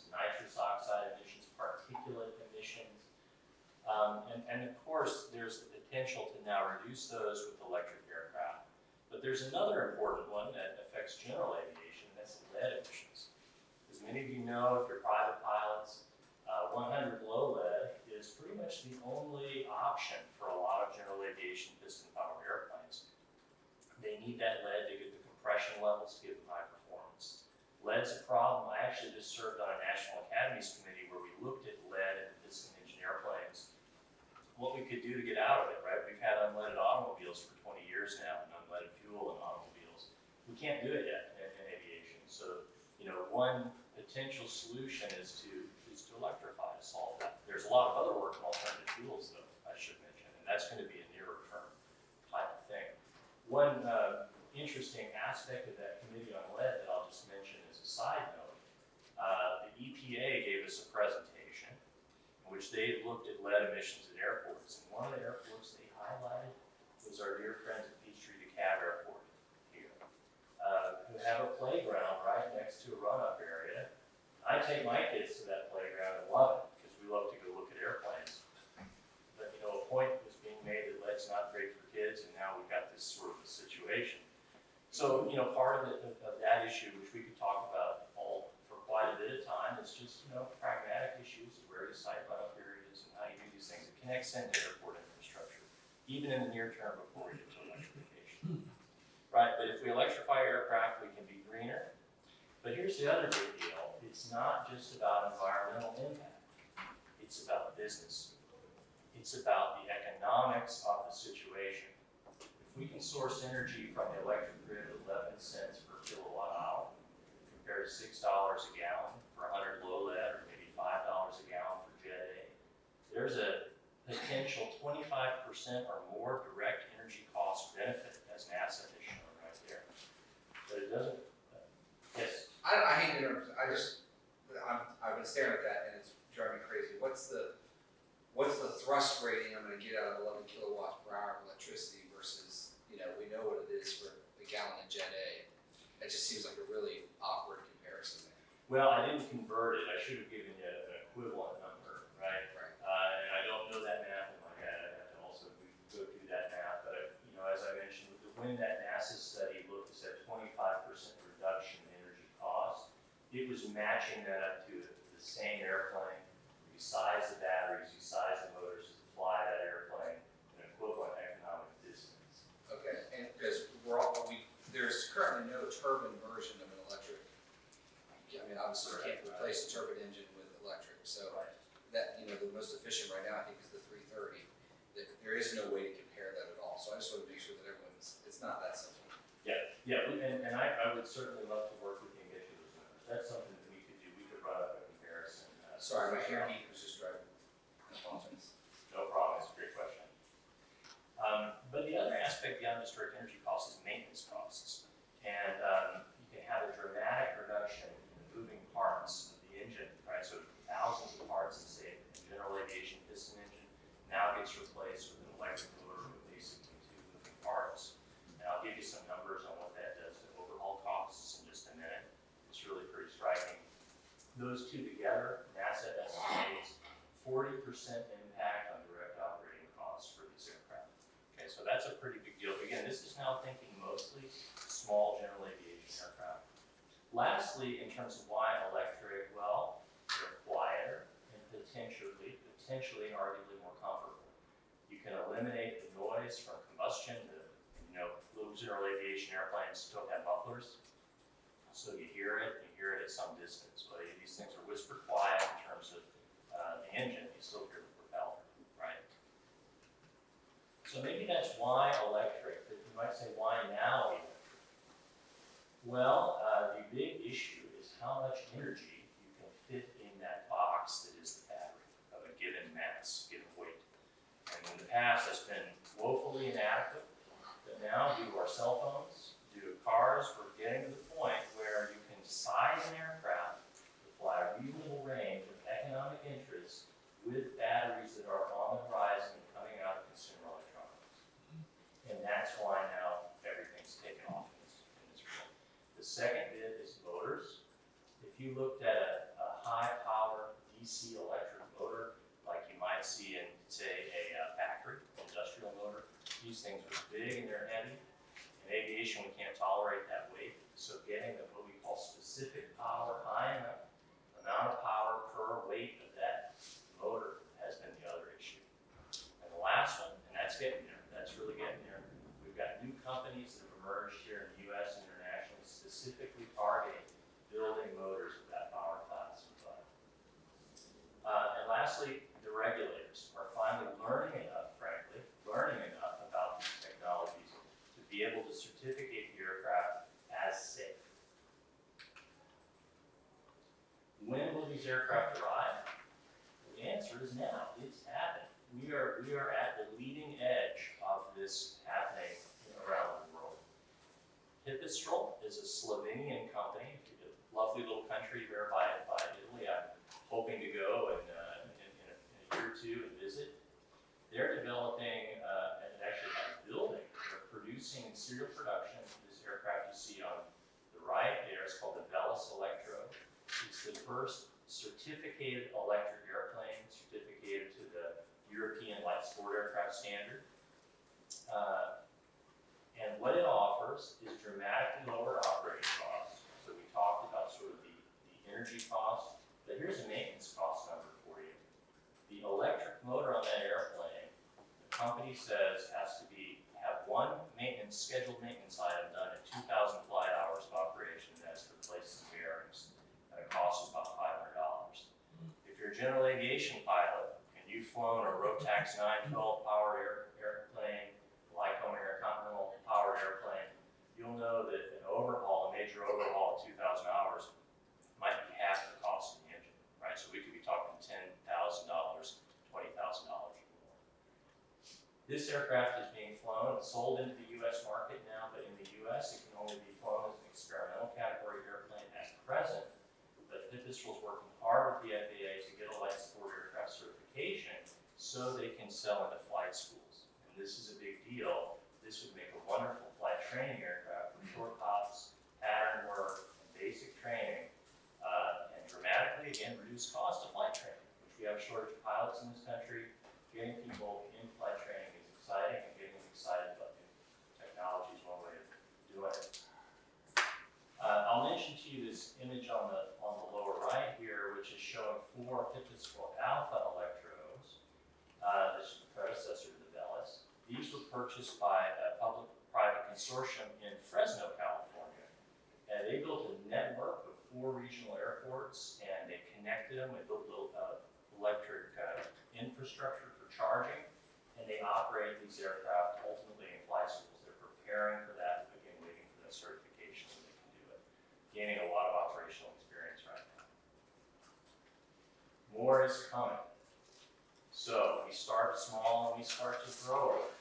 Buy Aerospace in Colorado is a new manufacturer that has the Buy Aerospace E-Flyer 2 and 4 in certification. You see a prototype there on the left that's flying. They're working on production conforming aircraft now.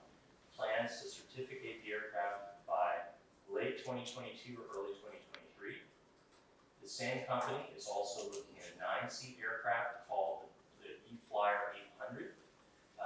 So this now starts to address the commuter aviation market, right? So connecting small cities over short hops. The Eviation Alice, similar 11-seat aircraft, range of as much as 440 miles they claim. And then on the right, the Tecnam P-Volt, which is the Tecnam P-2012, is an Italian airplane that was introduced and certificated just a few years ago with conventional Lycoming engines, and it's now being developed into an electric aircraft. So a lot of exciting things in the near-term horizon in the next year or two. Now we go bigger. We go to some bigger electric and hydrogen-powered regional aircraft. So on the left, you see an airplane out of Sweden called Heart Aerospace. These folks have raised a lot of money. Pure electric, relatively short-range airplane, conventional configuration, but with 4 motors there. Certification plan in 2026, 19 seat. Okay, so this is Part 135 commercial operations category right here. When you get the airplanes to be bigger, at some point that battery-specific energy just isn't enough for the number of seats you need, the speed you need. So we see hydrogen making an appearance. Hydrogen's green, right? That's one advantage. The other advantage is you can pass it through a fuel cell and produce electricity and distribute that electricity to your power plant. And all your components, these electrical motors and components on the airplane, otherwise remain the same. The problem with hydrogen is it's really hard to distribute and integrate. So the company on the right, Universal Hydrogen, that you see there, has developed a novel approach to package hydrogen in modules that are transported in shipping containers to local airports where you can load them with something like a forklift or cargo loading equipment on an airplane into the back of the airplane and power. So this kind of thing is on the horizon. In the spirit of disclosure, I have done some consulting work with Universal Hydrogen. I don't want to show that in any different vein otherwise, but just to be clear, so you're aware. You may have seen these aircraft showing up recently in the press. And what do we call them? Some people call these aircraft eVTOL, VTOL, vertical takeoff and landing. Old aerospace term, E for electric. These aircraft have functionality similar to helicopters. They can take off and land vertically on a helipad, but they can also so-called transition to forward fly at higher speeds to get you more efficiency in cruise flight and get more range and more speed. The reason these aircraft look so different than helicopters is that electric allows you to distribute propulsion without the inherent penalties. So you can put propellers where you need them for aerodynamic efficiency and safety. You can do novel things with that. Now, this started in 2017, really, with efforts by Uber to get into this space, and has really blossomed since then incredibly. In fact, the Vertical Flight Society, which is the professional society for helicopter manufacturers in the US, tracks the development of this industry. And currently they are tracking well over 200 projects, companies, startups, big aerospace companies, automotive companies who are producing or planning to produce products in this field. Now, some of those are people in their garage, but many of them, like you see in this slide, very serious operations. A few of the companies on this slide have recently gone public with SPACs, special purpose acquisition companies, with valuations of $2 to $4 billion. Joby, Lilly, and Archer that you see on the screen are those highlights. And the automotive companies, as I mentioned, are coming in, particularly out of Korea, Hyundai and Honda out of Japan getting involved. I should say particularly out of Asia, Korea, and Japan. The earliest certifications are expected in as soon as 2022 with Joby. They're flying the aircraft as an actual prototype, flying around, doing endurance testing, and they're working on production conforming aircraft. Now there's a lot of words on this slide, and maybe this is just a resource for your committee, but you might ask the question, why does this matter? What's going to be the impact on aviation markets and society? It's cross-cutting in a lot of ways. First, we should distinguish all these aircraft are in part enabled by electric propulsion, in part by things like autonomy that's coming, and they address different segments of markets. So NASA has developed an umbrella term they call advanced air mobility to subsume all of this. Within that, they talk about urban air mobility for the air taxis, which take off from rooftops to rooftops, and then regional air mobility, which is our conventional takeoff and landing airplanes that are electric and might fly on regional airports, right? So now we can reduce travel time. We can connect smaller cities to the bigger cities and to hubs much more readily. And again, dropping the bottom out of the price point. So that what people believe is going to happen is that the price drop is going to induce demand. We're going to have a lot more demand for aviation. And indeed, it's because it's short-range trips mostly, until we get our batteries worked out. The competition is not other airplanes, it's cars, right? So do we take ground traffic and do we literally elevate it? So those are the kind of opportunities that are out there. And to give you a sense of the scale of the manufacturing enterprise that people are talking about, not hundreds of aircraft per year like scale, now this is gonna be potentially 10, 15 years, 20 years down the road, tens of thousands of aircraft per year, hundreds of thousands of aircraft per year around the world. And that scale of manufacturing is not something that aerospace knows about. That's closer to the automotive companies, which is again why you see them pivoting and trying things here. Now the focus of your committee, my understanding, is on infrastructure. And so I took my best guess of some of the infrastructure we can look forward to with the arrival of these aircraft. Battery chargers that may have initially looked like what you charge an electric car with, but scaling up in power ultimately, and ultimately scaling up in number as these aircraft increase.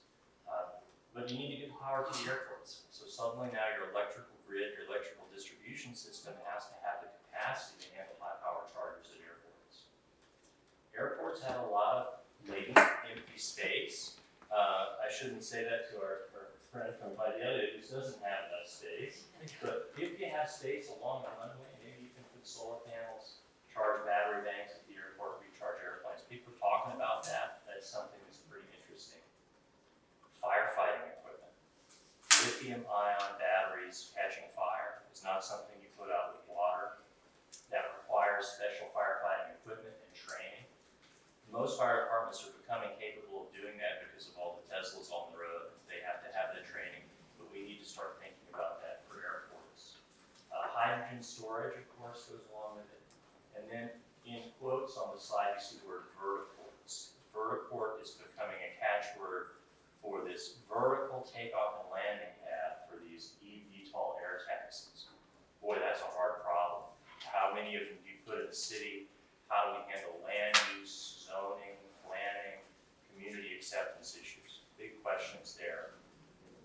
And there's a few more comments here on the slide, but for the sake of time, I won't go through them.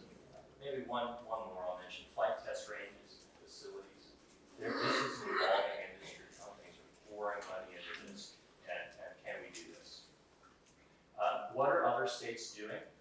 A few examples. Ohio has made a big move into this. They had a symposium in February 2020, the Fly Ohio Initiative. They're collaborating with the Air Force and NASA, and have recently brought two of these eVTOL manufacturers to the state.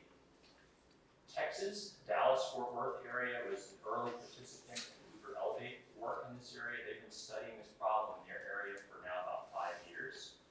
They're leveraging their connections with aerospace manufacturers such as Bell in the state.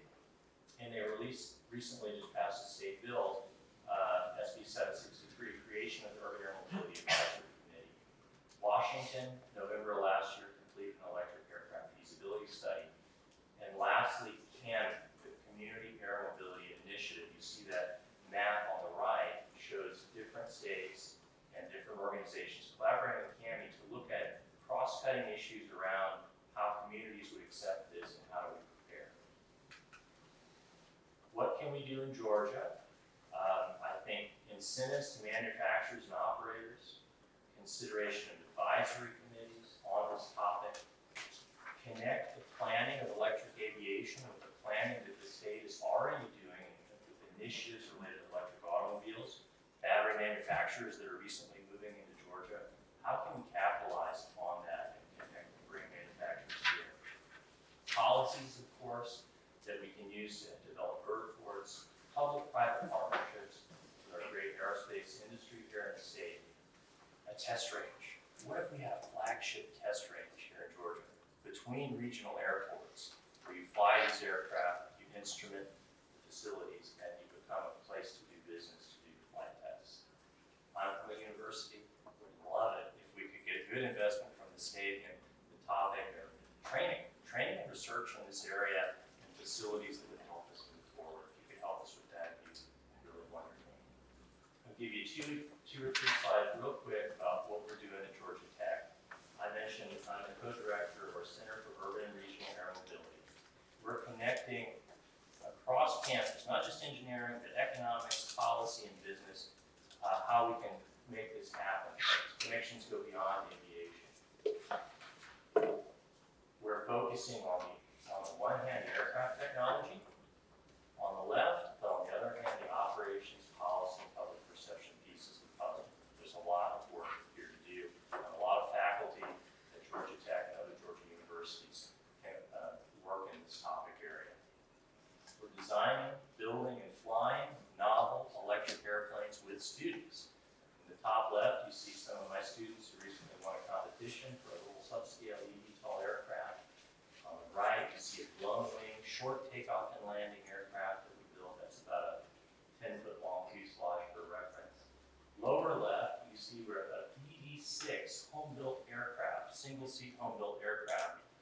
purchased as a kit, and we're planning to build and convert into a large research aircraft in collaboration now with NASA.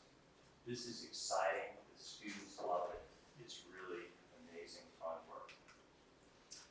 Lastly, we are exploring the idea of building what we're calling a hangar colloquially on campus at Georgia Tech in Midtown to do research work, applied integrated aerospace systems work on electric propulsion integrated on aircraft. I should say we're exploring, we've had an architecture firm do a feasibility study. I don't want to get ahead of the Board of Regents. They will have to ultimately approve any construction that would happen at Georgia Tech. But we are actively seeking funding and ways to move forward with this idea to really invigorate this research enterprise at Georgia Tech. And we'd love to partner with some local airports, some regional airports, for a test range where we can fly these aircraft. With that, it's been a pleasure to talk with you guys. Thank you, appreciate you. Comments, everyone. You know, think outside the box. Any questions? I do have more of a request than a question, because my name's Greg T. I work with Pro Engineering. We do a lot of aviation engineering work with a lot of these local governments. And one of the things we heard Mr. Reagan say earlier was how much of their local funding comes off fuel cells.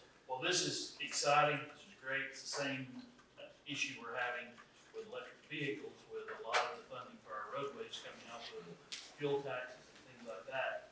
You're taking that income stream away from those local governments. So I would request that as you're looking at this, think about the business model for the regional airports to say, if you're gonna lose those fuel cells, which I love the technology, it's exciting, and it's great, but it's gonna have a business impact on how Mr. Reagan runs Adelia Airport if he starts losing those fuel cells that he was highlighting earlier from those coming in. In addition to, we gotta add new infrastructure for the charging, for the electric grid on top of that. So we're increasing an infrastructure cost and we're decreasing the revenue stream. So I don't wanna discourage anything, but that needs to be a critical piece of this, of saying, how do we make that business model work for Adelia and all those other local airports? It's a great one. It's a great one. Thanks for that. Well, I was, listen, Mr. Chairman, my comments was, well, damn, I would never believe. And then I've heard a little bitty rumors and things in the Wall Street Journal, and you brought it to light, what it could be, and it's very exciting. Yours was the second comment I wrote down there, that's, you know, we've got to look at that for sure. But thank you. Thank you. We appreciate it. I have Oh, excuse me, guys. Just at the level of airport that we are, Hunter Lowland is an issue, and we know that everyone is working to get away from that. There are a number of fuel suppliers out there that no longer even refine that type of fuel. Shell was one of them that got out of the business. And then there are a number of truck hauling companies that no longer will haul under the Lowland, because it's not really worth it for them. We're talking about maybe 2% of the fuel that is refined in the entire United States. And you have to shut down the whole facility, refine some gas, bring it back down, get it set up for the next fuel. And it's really, and all the freight costs from the time it gets from wherever it comes from, through a barge to a truck to the airport to our system, their system. There's freight all along the way. It's a very expensive fuel. You can't look at gas prices and think somehow that lines up with ag gas. It doesn't. So part of our planning going forward with our airport layout plans, we're adding a vertiport to our plan. And that's something that the small airports need to start thinking about, is that infrastructure, because we know it's coming. But we know Hunter Lowland is also not going to be replaced in a while. It's going to be a few years, but it's coming. Thank you. Appreciate your comments, and when I look at everybody's time, you know, we need to take a break.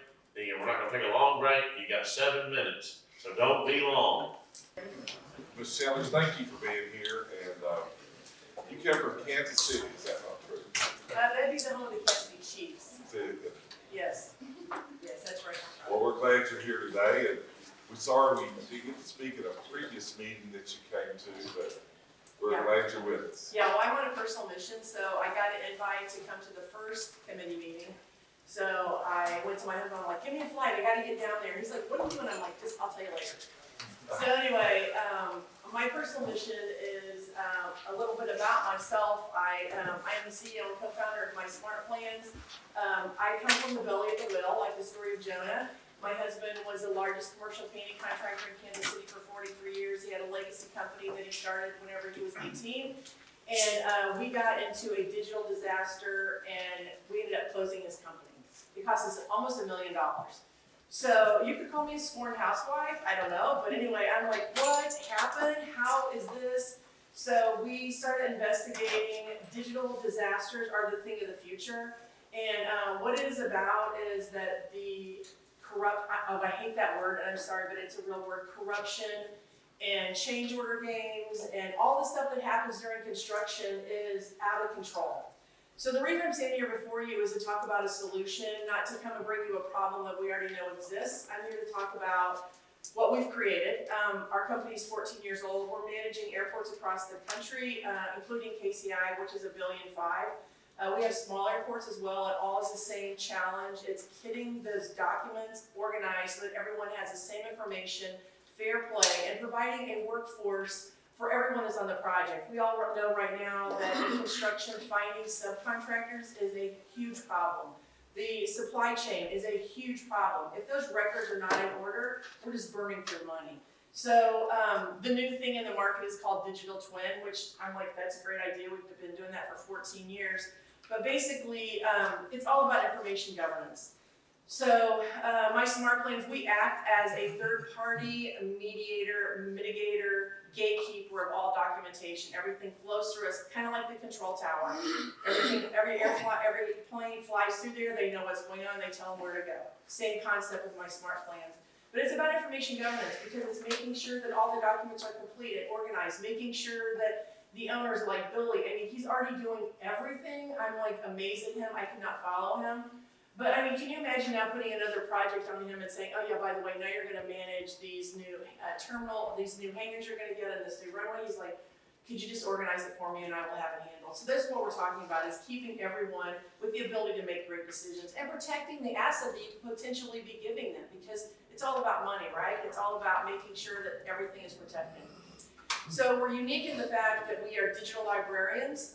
Again, we are tracking and organizing on behalf of the project. We are not engineers, we're not architects, we're digital librarians. We're like at Yale University or Georgia Tech. When you walk in a library, there are these people sitting there smiling because they are addicted to organization. This is what we did. We're addicted to making sure that those projects are supported every aspect. The digital twin includes the BIM model. It includes all the environmental, all the money that you give them. You want to make sure that it's not just light a match and all of a sudden it's in the hands of somebody else.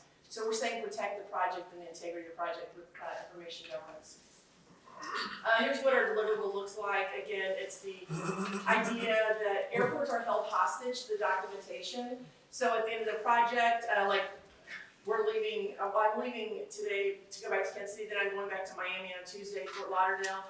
Fort Lauderdale has a project that was supposed to be 4 years long, and it's now 7 years, and they still can't get the project finished. Because it's just what happens, and everything's in silos, so there's no tracking all that data.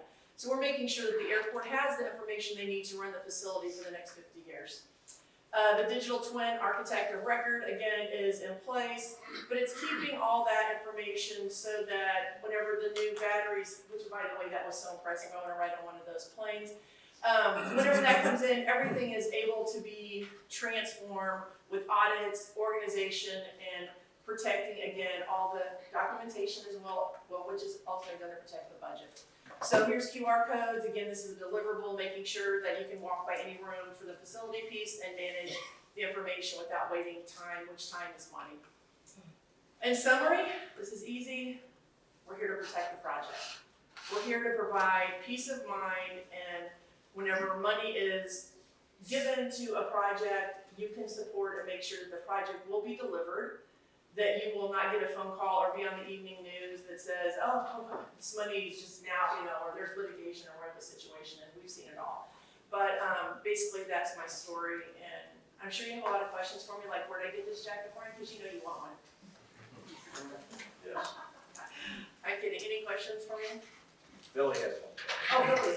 I have one from the audience, if that's allowed. Yes. The cost of your service, is that eligible for reimbursement under the AIP Yes, in Georgia? yes. I've been to DC 4 different times. I met with Kirk Schaefer, which is no longer in office, but he made sure that we are eligible through the AIP process to make sure that, and it still goes through the ADO approval, but all the ADOs, most of them know about us. So the reason that the FAA supported us is because they said whenever they come in and they try to audit a project, it's just another nightmare to try to get all those documents together. With us, it's a click of a button and we've got it all organized. So not everyone likes the idea of the big brother, but they like it whenever there's a problem. Is that front end or back end? What you mean? Like, when you would get you come in after the approval, or is you paying up front and getting the reimbursement? He's gonna go through the ADO office, so they're gonna make a decision, yes or no, whenever we can come in and play. Okay, So, that's good for you. So would it be basically contract administration through a GDOT grant? Is that, because we don't go through the ADO, the Yes. smaller airports. Yeah, So for yeah. us, I guess my question is to GDOT then, is that contract administration or what would that be?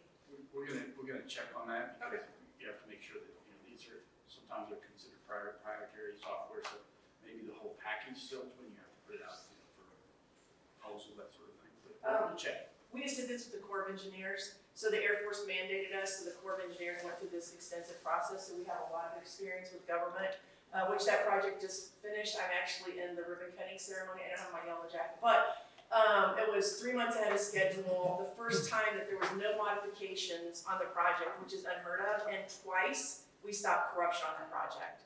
So the game is the general contractor can just change documents to say whatever it is that you want to say. I'm sorry if I'm offending people, but I'm just saying, I can't be tamped down because I've seen too much. But let's just do the right thing. Let's protect the taxpayers' money and make sure that these airports are getting the money that they deserve to run their facility, and it's not just off somewhere.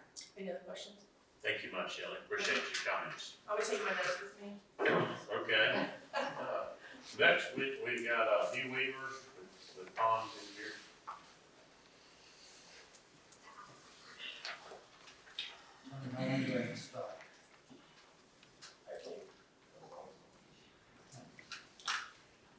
Chairman Gann, Chairman Jaspers, honorable members of the committee, thank you for the opportunity to speak. As you mentioned, my name is Hugh Weaver, Vice President of Aviation of Condon Company. We are a colleague of Greg and Croy Engineering, and I've been doing airport engineering for 35 years. In attending these committee sessions, I had opportunity to reflect on a lot of the presentations, the questions, the thoughts, and Larry kind of teed up in his question or homework assignment, I think it was, for what are other states doing. So I put together a thought piece on the airport infrastructure and the need for aircraft storage hangars.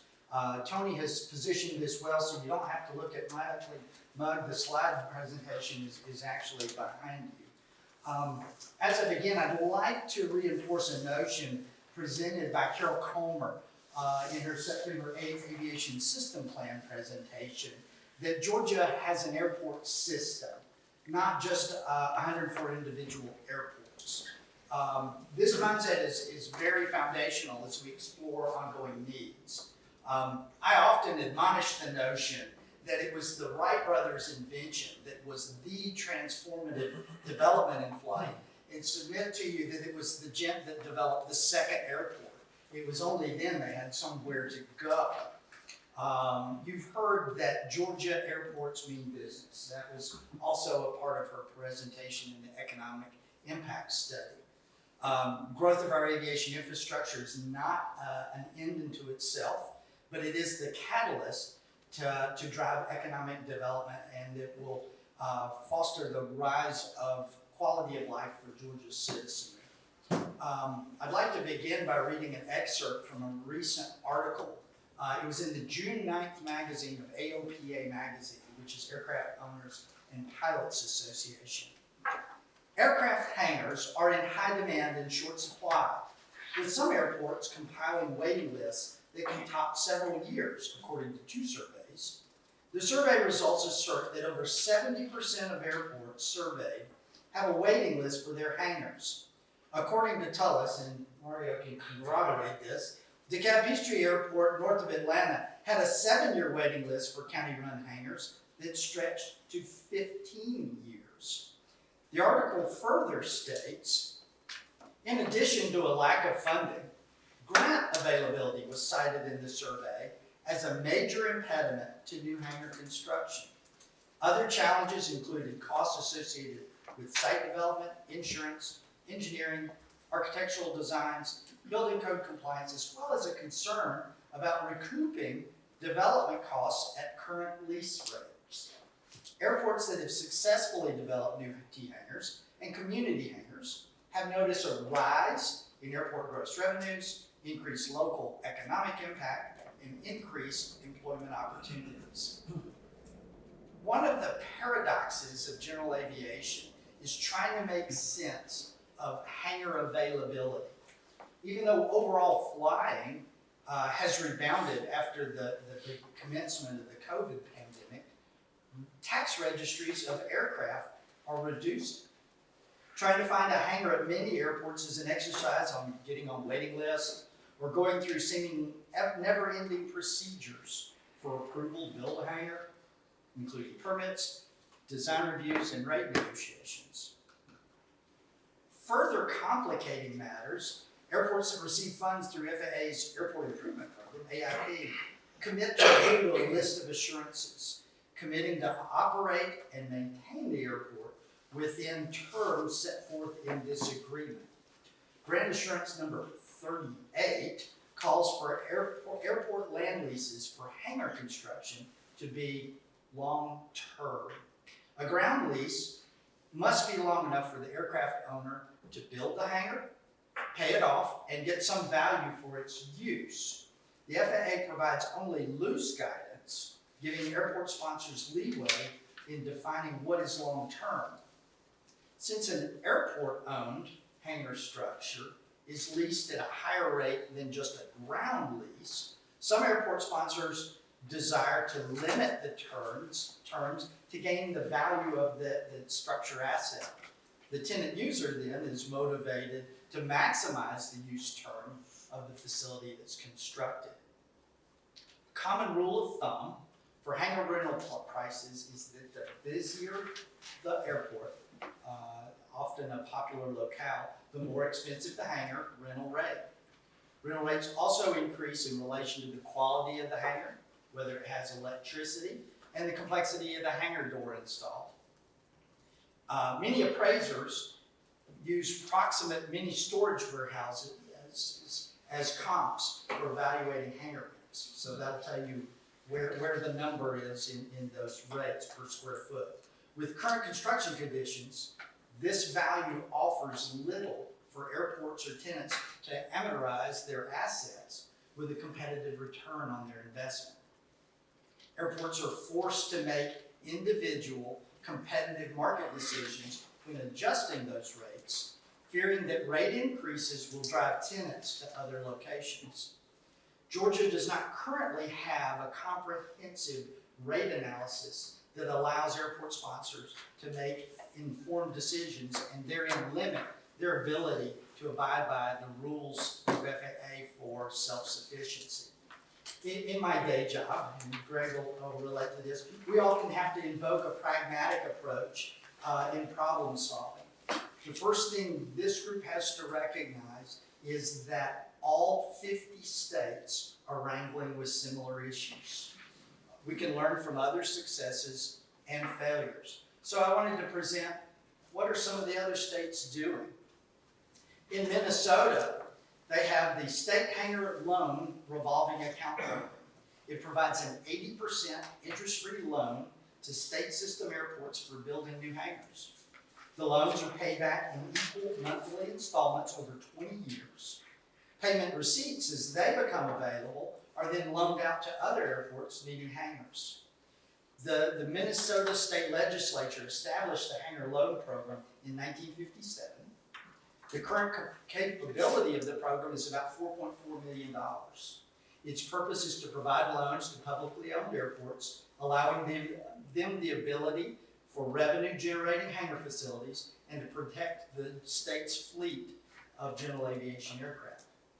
The Commissioner of Transportation maintains this account, and loans are processed through the Minnesota Department of Transportation Office of Aeronautics. The loan agreement obligates the airport to own and operate the hangar for a minimum of 20 years and requires the hangar to be used for storing aircraft, not boats. And the current rate of interest on these loans is 0%. 75 communities have utilized 209 loans to build 1,118 aircraft storage hangars since the first loan in 1959. How much snow do they get in Minnesota? A little more than 2 inches. I think. Yeah. That's what I was gonna say. I just wanna make sure we're talking apples to apples, because They don't sit well out in the wet. Yes, sir. I was just a correct, or not correct, help me, $4.4 million for the whole program? That's how much the account has maintained as a balance, and then they feed the loans off of it. So it's a revolving account. So your airport may get a loan for money to build that, then as it's paid back, it's like a building savings and loan. So it's a revolving account. Do you know how much they started that program with? In 1957, I can certainly research that. That would be a place back. Yeah, then you're gonna make me do a current dollars comparison, so. So in Florida, Florida's DOT work program also includes a significant focus on the maintenance and construction of aircraft hangars. There was almost $263 million requested of the state of Florida for these types of building projects in the program. And they funded $82 million in the current work program.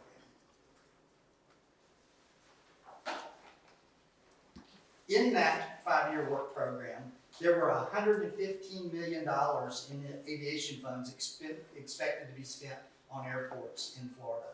As shown in this table, 6% of that $115 million was spent on aircraft storage hangars. That's really significant.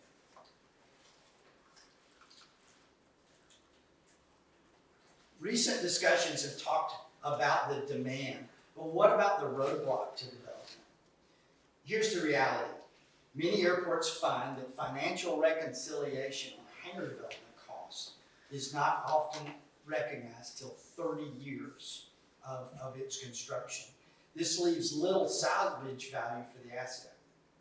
The airport is also obligated to be self-sustaining, and such developments obligate large amounts of cash reserves. The weakness is that the market rate for hangar space has not trended to align with current construction costs. The airport system struggles to pass those costs on to consumers. So that doesn't make sense to me. It does to me. I mean, the market, if there are this many airplanes sitting on runways and in the paved parking lots, you would think the demand, I mean, just a simple supply and demand curve would demand a higher rental rate. Well, part of the problem is your ability to make educated decisions about what that value is. Well, I mean, no, but if you're sitting there, if you're sitting in the sun, you want to say it's $275. You got the decision. Correct. No, I don't care what's going on by day. But I can tell you what does happen, is that a large number of the counties and cities will take a loss on rental rates because they're getting the ad valorem income. Yeah. So they For offset sure. that, so me, I don't get that, so I'm competing with other airports who literally operate at a loss. Yeah, but there's waiting lists a mile long, so And right there's a now, waiting list a mile long. So those other You're airports saying the don't competition's increase their in your rental favor. rates. They don't, because they're getting the ad valorem. So when they look at me, wow, you're really high. Now I'm charging what it should be. Right. And not everybody does. And that's what Hugh's point is, the market rate has not caught up with what the real cost of the project is. And part of that is the isolation factor of the individual airport. They think they understand what their market will bear, but there's a fear that someone's going to undermine them at a nearby airport. What Wisconsin did in establishing a market rate for hangars is that they prepare an annual survey of rates and charges and related air activities. Per the Wisconsin Administrative Code, airports were required to submit responses as a condition of receiving funding. More importantly, the survey results served as a comparative tool to help airports gauge these financial practices and needs. I heard someone say earlier, rising tides raise all boats. I think Ms. Myrna said it. Part of the hesitation is that if one airport raises it, then all that their based aircraft leave, and the adjoining airports will get the benefit. Several states find value in this systems-based approach to valuation of hangars and fuel pricing. Like the development of the statewide aviation system plan and the economic impact study, states often lead in the inventory and market analysis of aircraft tie-downs, fuel prices, and hangar rents. This effort can be undertaken by that individual airport, but individual airport sponsors have no means to compel the neighboring airports to respond to a survey, and they fear a loss of that competitive edge. The results of that statewide analysis of hangar rates could be used to evaluate what that fair and equitable charges defined in FAA's grant assurances, and could be used as a statewide effort to make system-wide adjustments. These adjustments would ensure proper return on investment for funded developments. But what other tools are out there? We got to make sure we're using all of the tools in the toolbox. In 2019, the U.S. Department of Agriculture, under the leadership of avid aviation enthusiast Secretary Sonny Perdue, anybody heard of him? Introduced the Community Facilities Direct Loan Program, which provides affordable funding to develop essential community facilities. The funds can be used to purchase, construct, and/or improve essential community facilities, purchase equipment, and pay related project expenses. Important to note that in the description of the program, examples of essential community facilities include public facilities such as town halls, courthouses, airport hangars, bridges, port authorities, and street improvements.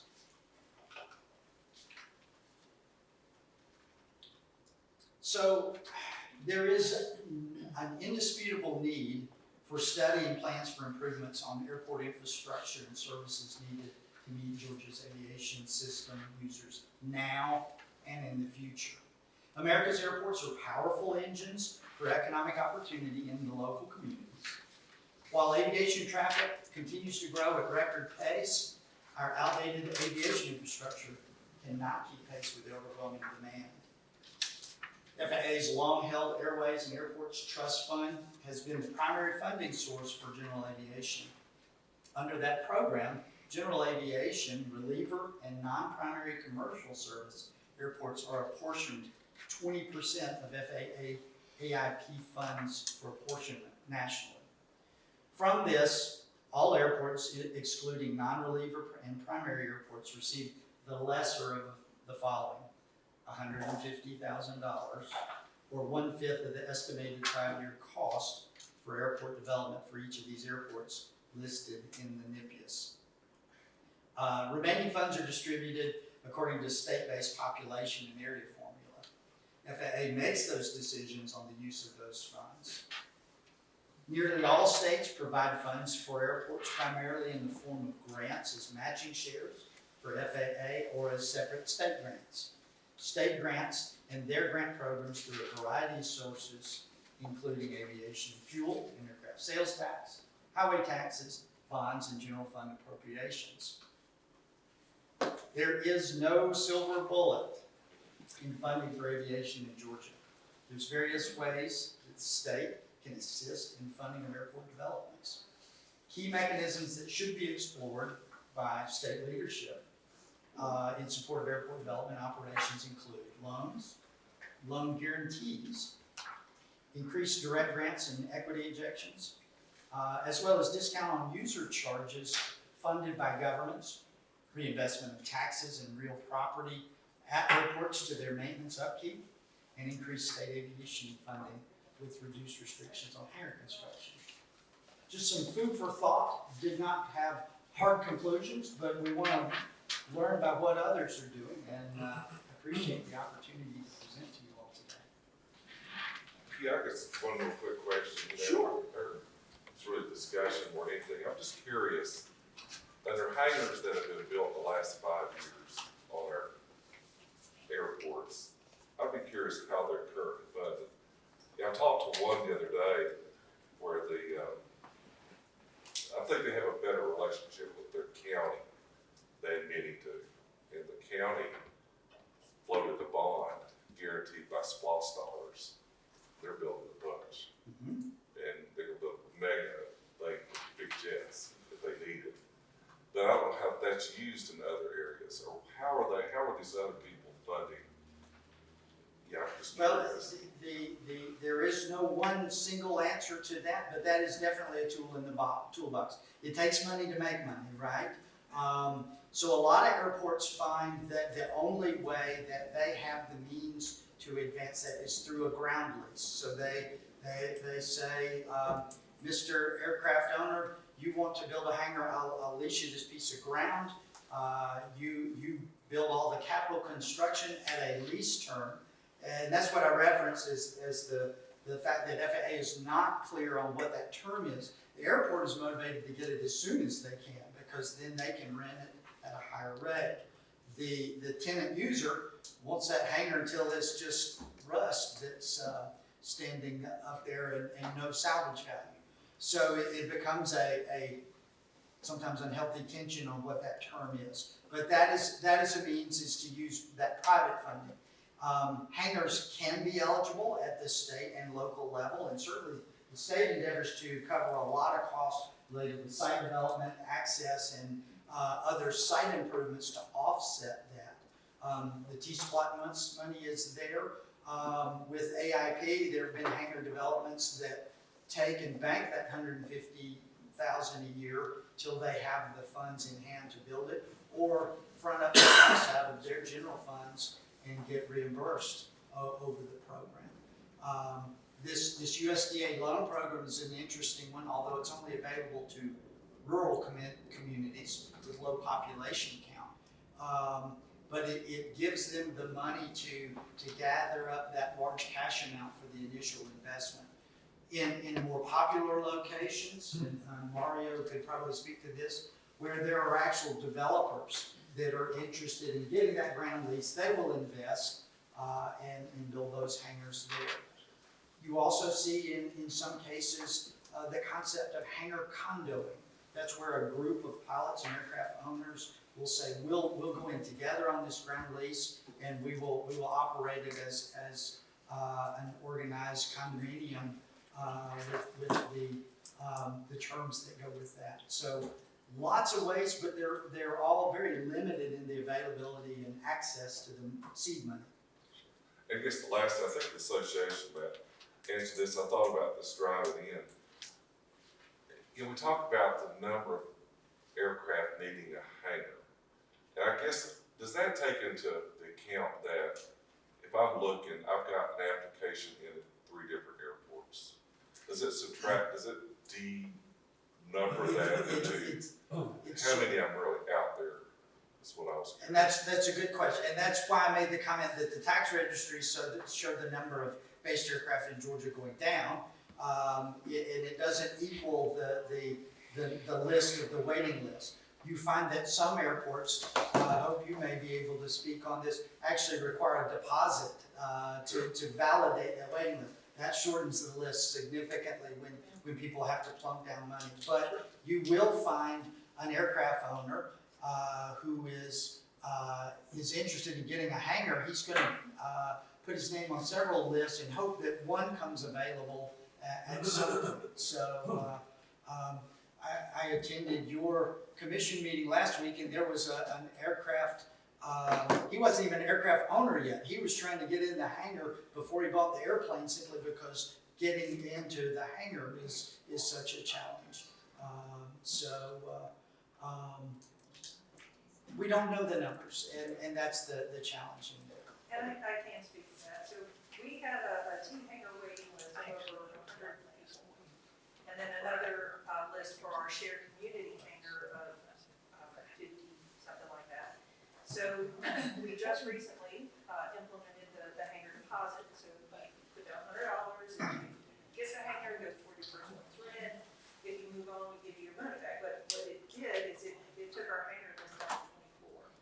Just $100. for the teenagers, yeah, for $100. And we also put requirements in there that you have, an airplane when you do go in there. So if your name comes up on the list and you don't have an airplane yet, you're not going in the hangar. So, yeah, and I do know that there are people on my list, that are on every surrounding list, that Yes, in my area.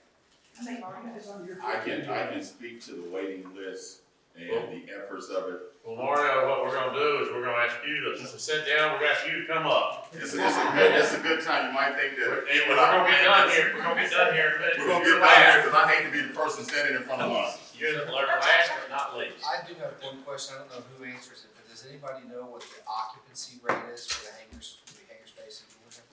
100%. So that's what I assumed, which goes to the chairman's previous comment about supply and demand. You know, that's a pretty damn good spot to be in, the supply and demand model. So we'll talk about that. I just find it hard to believe that we need to supplement or augment that process when that demand is that high. Yeah, and to, with Hugh's point too, a study or to know, tell airports what the rates should be, because not everybody's charging what they should be. Well, and this is where, you know, I think we need to charge as much as you could. And I do. We tried. So, Sorry. with that, no, that's fine. Thank you this morning, legislative committee, for allowing me to speak. I know I've entertained you all with the Education Appropriations Committee out of PDK. Good morning again, my name is Mario Evans, and I am the airport director at DeKalb Peachtree Airport, the second busiest airport in the state, to my big brother who was here earlier, who left. We are the second busiest in takeoff and landings, and we're out of 5 Metro Atlanta airports, with Cobb, Fulton, Gwinnett, and Peachtree City included in that, and we all are regional relievers of Hartsville of their business jet traffic. PDK is in the top 10 of moving business jets, and that's compared to 139 certificated airports, as well as those GA airports. We are a business executive airport. Metro Atlanta is home to all 500 Fortune companies. So therefore, when those executives are flying, we've heard the testimony today that you build a mile of a runway, you get anywhere in the world. Mile of asphalt for a road, just get down the road. Wayne Shackford said that the best when I worked at TDOT. Over the last 20 years, we have seen our operations grow and decline due to the recession of 2006 and 07, and now the pandemic. But these numbers are ups and downs. PDK has been able to steadfast through the roller coaster ride. Just to give you a snapshot of what I mean, in '99 we had 230,000 operations a year. In 2007, we dropped to 215,000 operations. Still being the second busiest with all these numbers I'm talking about, and we still are today. In 2015, our numbers dropped to 147,000 operations. And just in 2020, we had 138,000 operations. What's consistent in this is our heavy business jet traffic. Those are our executives, our businessmen, our lawyers, our doctors that fly themselves from city to city to have a business in those cities and continue. We average over 400 operations a day, so we are busy. When I get airports, and I do a lot of tours with airport managers that want to come see how PDK does it. I like to tell people all the time, you play Monopoly, I play Monopoly very well. PDK is Boardwalk and Park Place on the Monopoly board. We charge that rate. On my waiting list, we've had over 200 individuals on that. We started with a $200 deposit, refundable. We just increased it to $500. It did reduce, it is refundable.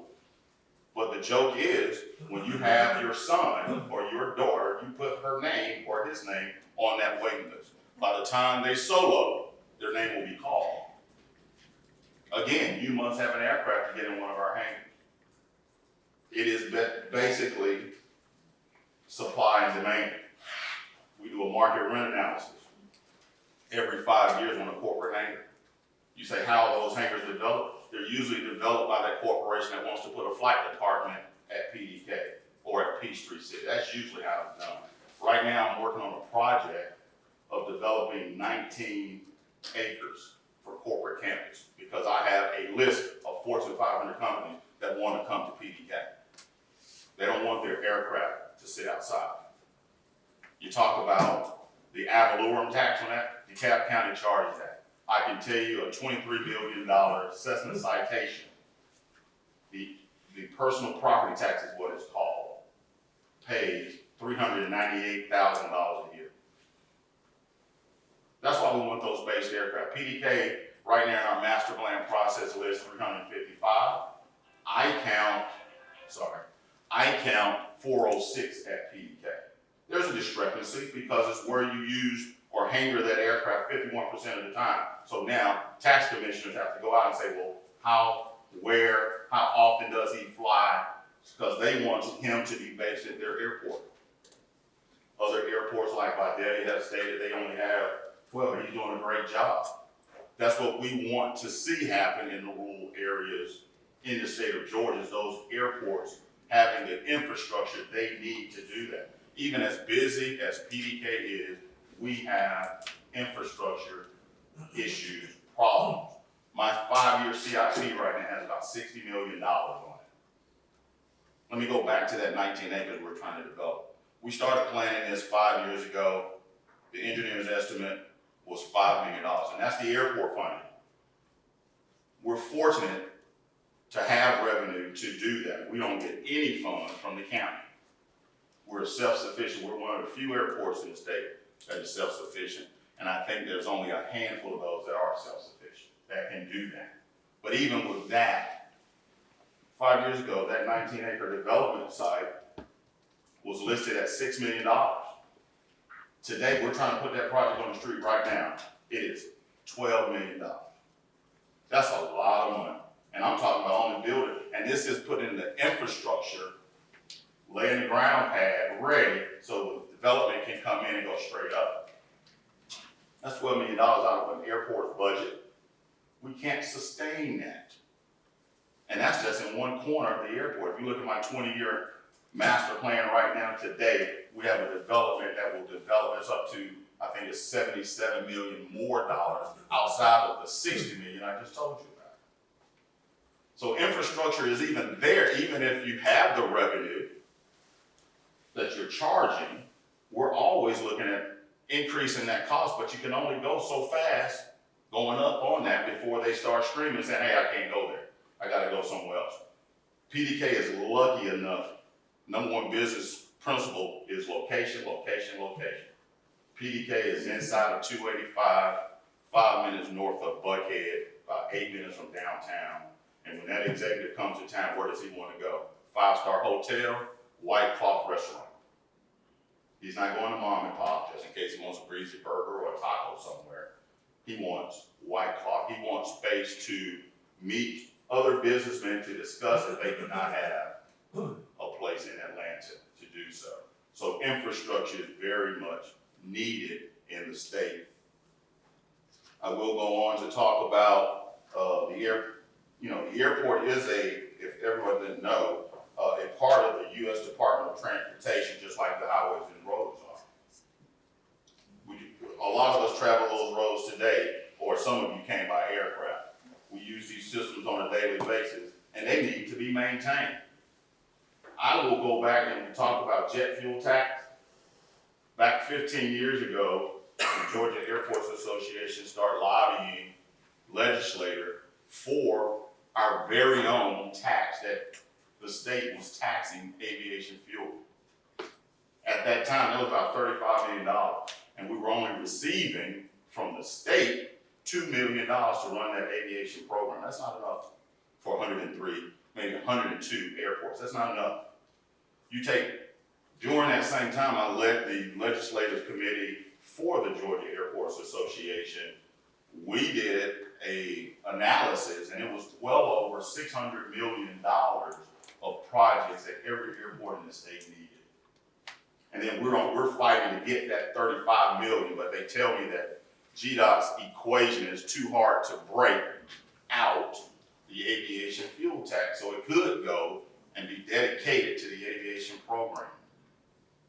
Not sure how our brother states next door, there's North Carolina, Texas that I've heard today, make it happen to be able to invest so much into, their airports program. I don't know. I don't have the silver bullet. I think as we get together in this committee and we discuss how we can move forward, how we can put more money into airports because it is needed. Georgia means business. Georgia Tech left, he said something about my air pollution. I was responding to that over there too. Yeah, we've done ground studies, lead, and we're not even a blip on the radar, but I do have community members who are out there saying that the sky is falling, but that's just not the case.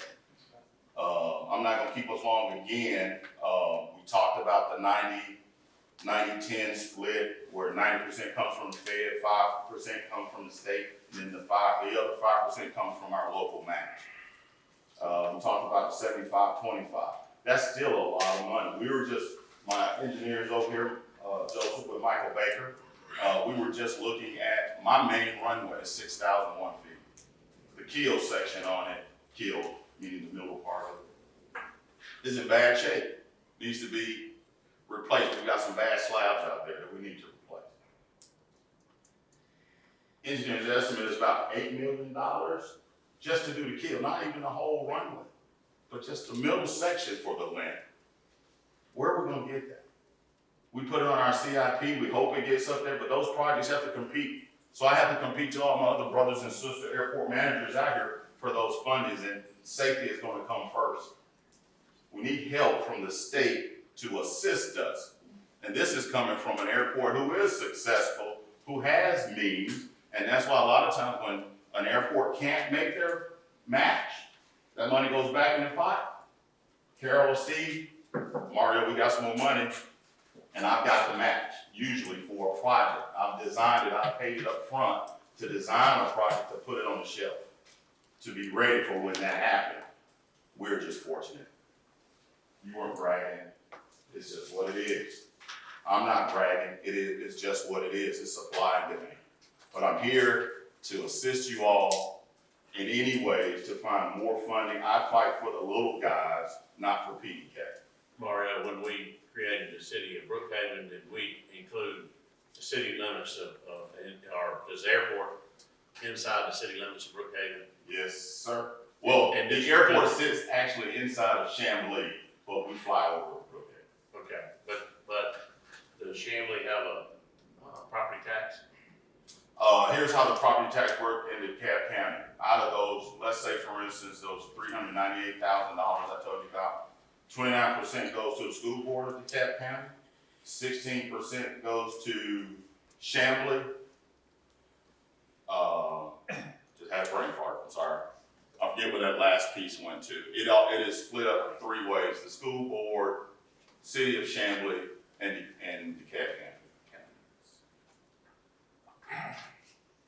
One of the things that your village is mid-20s, Sydney, where you're at. Yes, sir. And that $1 million airplane, said because I did get my calculator out and refresh my brain. I'm trying to do it off my head. Yes. That $1 million airplane can pay, in most any county or location in Georgia, at least $10,000 a year in property taxes. So when we talk about Hope and her airport, she don't get the revenue from the property taxes, but there's a lot of airports that say, hey, we operate this as part of our local government, and that revenue stream comes back to them. So, and I don't get the revenue either. Let me just state that too. The revenue doesn't come back to the airport. Like I said, it goes to the school board, it goes to the city of Chamblee, and it goes to the DeKalb County. Well, you said that was even the problem when there was a fuel tax, and $38 million was raised by that tax, but the Department of Transportation didn't divvy that back to aviation. They said it was too hard of an equation to break, to figure out how to, they know the money was going in the pot, but how to get the money out was the problem. So they only got 2. So, I mean, even if there was a fuel tax today, who's to say what we get back out? Well, and that's where legislative could state or make law or some kind of way that says that the aviation fuel tax that goes back to GDOT, if they're in control of the pot of money, then The aviation fuel tax, and we know what that tax is, should go to the aviation program in the state of Georgia. I'll give you one more infrastructure need. I have probably about 800 international flights a year at PDK. I mean, folks that come in from Bahamas, Cape Coast, Mexico, some from Canada, that just come straight in Atlanta PDK. Customs has approached me and said, we're gonna stop that. They come from this airport, this is the port of Atlanta for Customs, U.S. Border Patrol. They get a call, it's scheduled, they arrive an hour before the flight lands, and there's no fee. Not my problem, they don't charge for that. What is happening now, they said they're gonna stop clearing aircraft at PDK unless we build them a facility to their specs. Their specs will cost me $1 million to build a facility for me to maintain it, just to have Customs clear those aircraft. Which I think Cobb County spent more. And they turn around and lease it, right? No, No, they just want it. no, they just want it. Cobb County, and I've been talking to Carl, he says, oh, he spent about $1 million, or the FBO spent about $1 million. Okay. Because I took his million and doubled it, because right now, construction costs is through the roof. Steel, concrete, asphalt, you name it, it's through the roof. Love government.